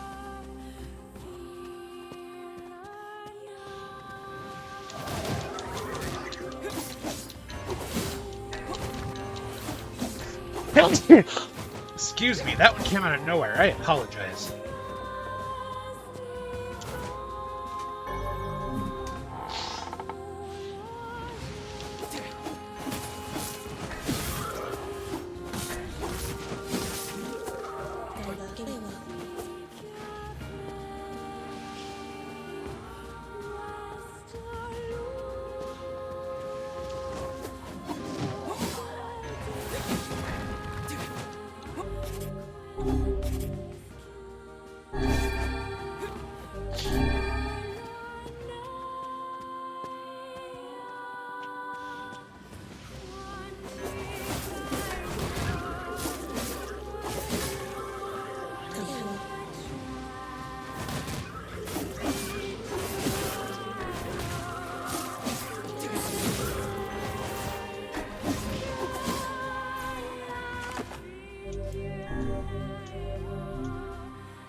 This is it.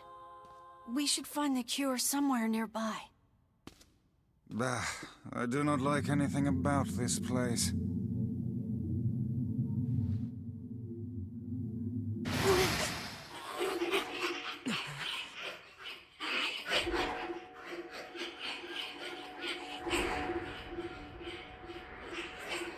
That's another grimoire.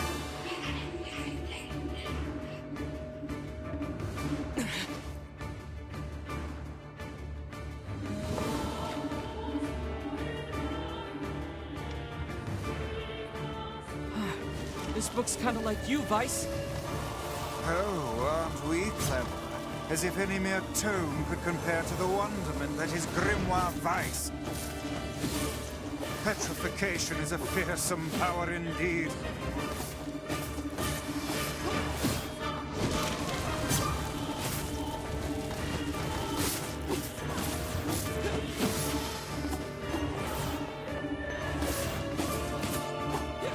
Pages of this infernal book are sharp as knives. Guess you never learned that trick, huh? There's no end to this.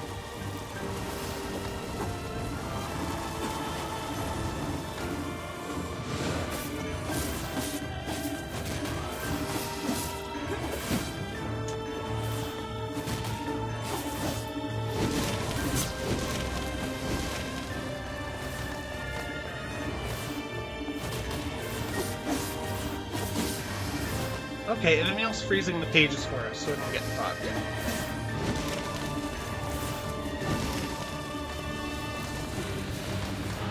Oh, petrified them. But functionally, he's freezing them.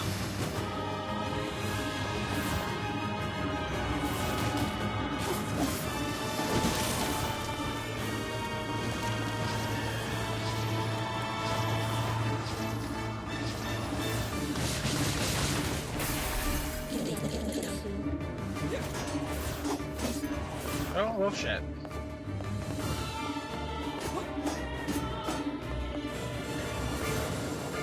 Oh no! I can't petrify it!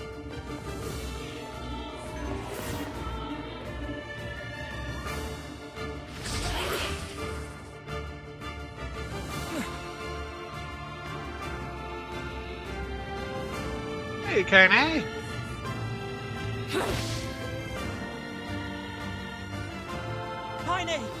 And where have you been, Lost. Where have you been? Getting stomped by this thing. Help! This foe's strength is beyond measure. What do we do? I am an arcane text, not some manual of combat. You are supposed to deal with such matters. You guys run! I'll hold it off while you escape! Who's this kid? That's Emil. He's the one who runs this... Fuck, this book is a real asshole! She's not even listening. He's too busy vomiting filth disguised as language. You guys go! This is my fight! I can't ask you to die for me! My, aren't we the bold one? And yet I fear that would be a foolish course of action at this juncture. And besides, we'd never let you do that. Would you all please just shut the hell up? What? I'm just saying, if you bastards want to have a goddamn civilized discussion on the merits of bravery and sacrifice, we can do it later! Is this your way of encouraging us? Have we truly sunk to motivational speeches from a woman in her undergarments? I guess so.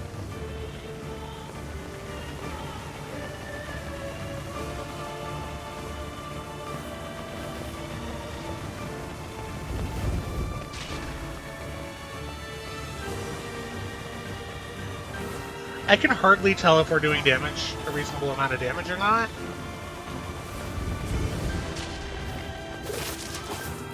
There we go.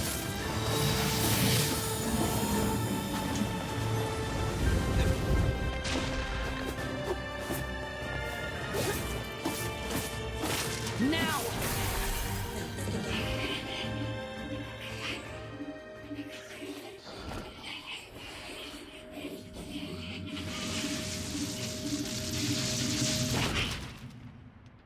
Oof.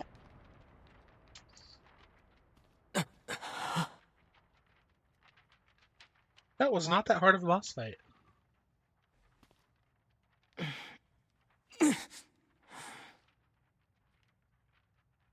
Vice, this is it!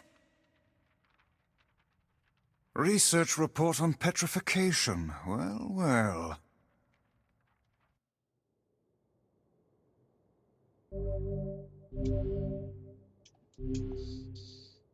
Oh no! This passage is written in some kind of code! We went through all this trouble to find it, and now... Oh look, Jeeves is back. Please allow me to handle this, Master Emil. I shall put all of my efforts into deconstructing this cipher. No matter how long it takes, I will not fail. Sebastian... Ah, so the servant has a name after all.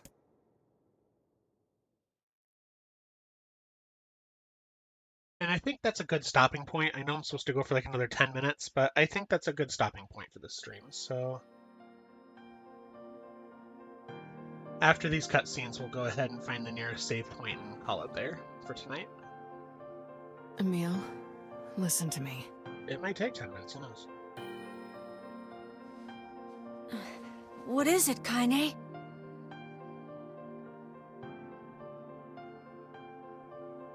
Your eyes are not a sin. Don't ever be ashamed of them.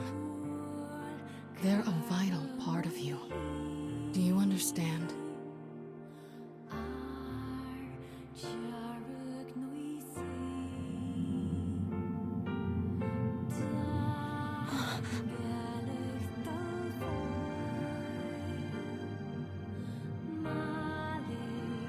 What's this?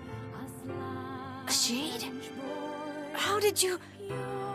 This arm is an accursed weapon. I thought I would only need it until I had earned my revenge. Once that happened, I figured it was all There's a reason I'm alive, that my arm is alive. And there's a reason for your eyes, too. Kaine. But listen, if this shade should ever...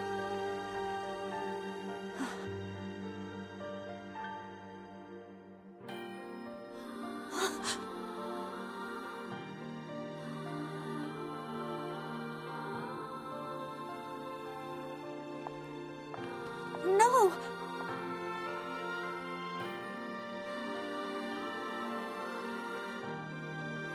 Kaine. I promise I'll never give up, Kaine. But you can't give up either. God, that makes ending Y in NieR Automata so much better. Well, we're off. Knowing the context. Hey, so Yona's sick, and she doesn't get out much. Do you think you might be able to send her more letters when you have the time? I would be delighted, sir. Goodbye, everyone. Thanks for everything. Take care, Emil. I hope your eyes get better soon.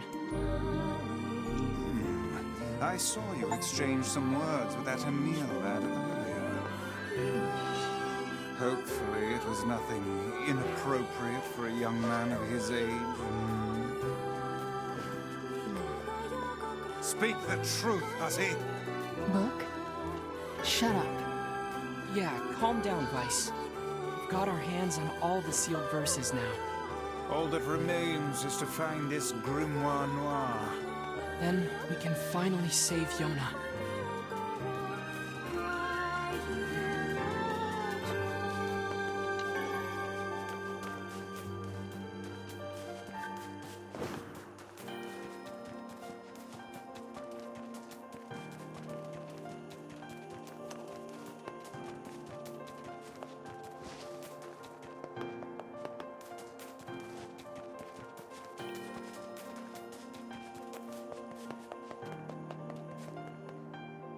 Alright, save point and we are done. For today. I plan to do a 2.5-ish hour stream on this game once a week.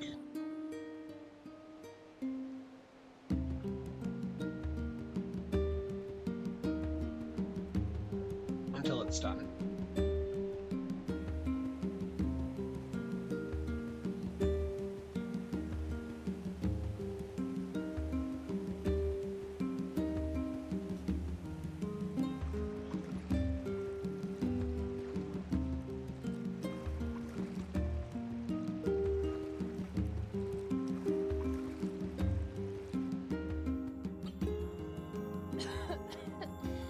Yona, you need to lie down. I know.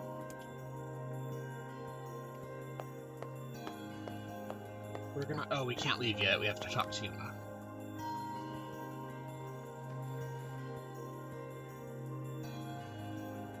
It won't be much longer, I promise. I finally collected all of the sealed verses. Now, I just need to find Grimoire Noir. It sounds dangerous. Will you be okay? Of course I will. Is this gonna make me better? Is my cough going to go away? Definitely. Yona?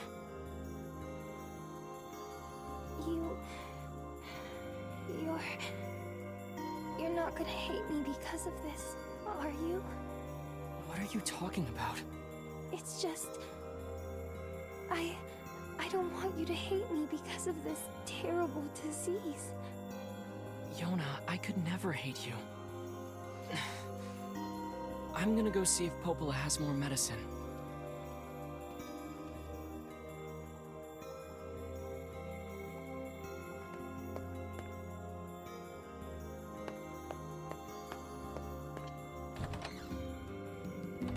Yona's looking weaker and weaker every day. Yes, but do not lose heart. You are the girl's last remaining hope. Alright, thank you all for tuning in. I greatly appreciate it. Have an excellent rest of your day. And I will have the stream schedule up on my Blue Sky and Discord on Saturday night. I may do a surprise stream Friday. I found out I have a full day off instead of a half day. So we'll see. Thank you so much. Have a great rest of your night.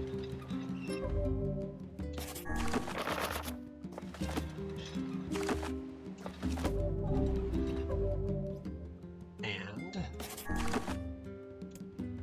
I can figure out how to... There we go.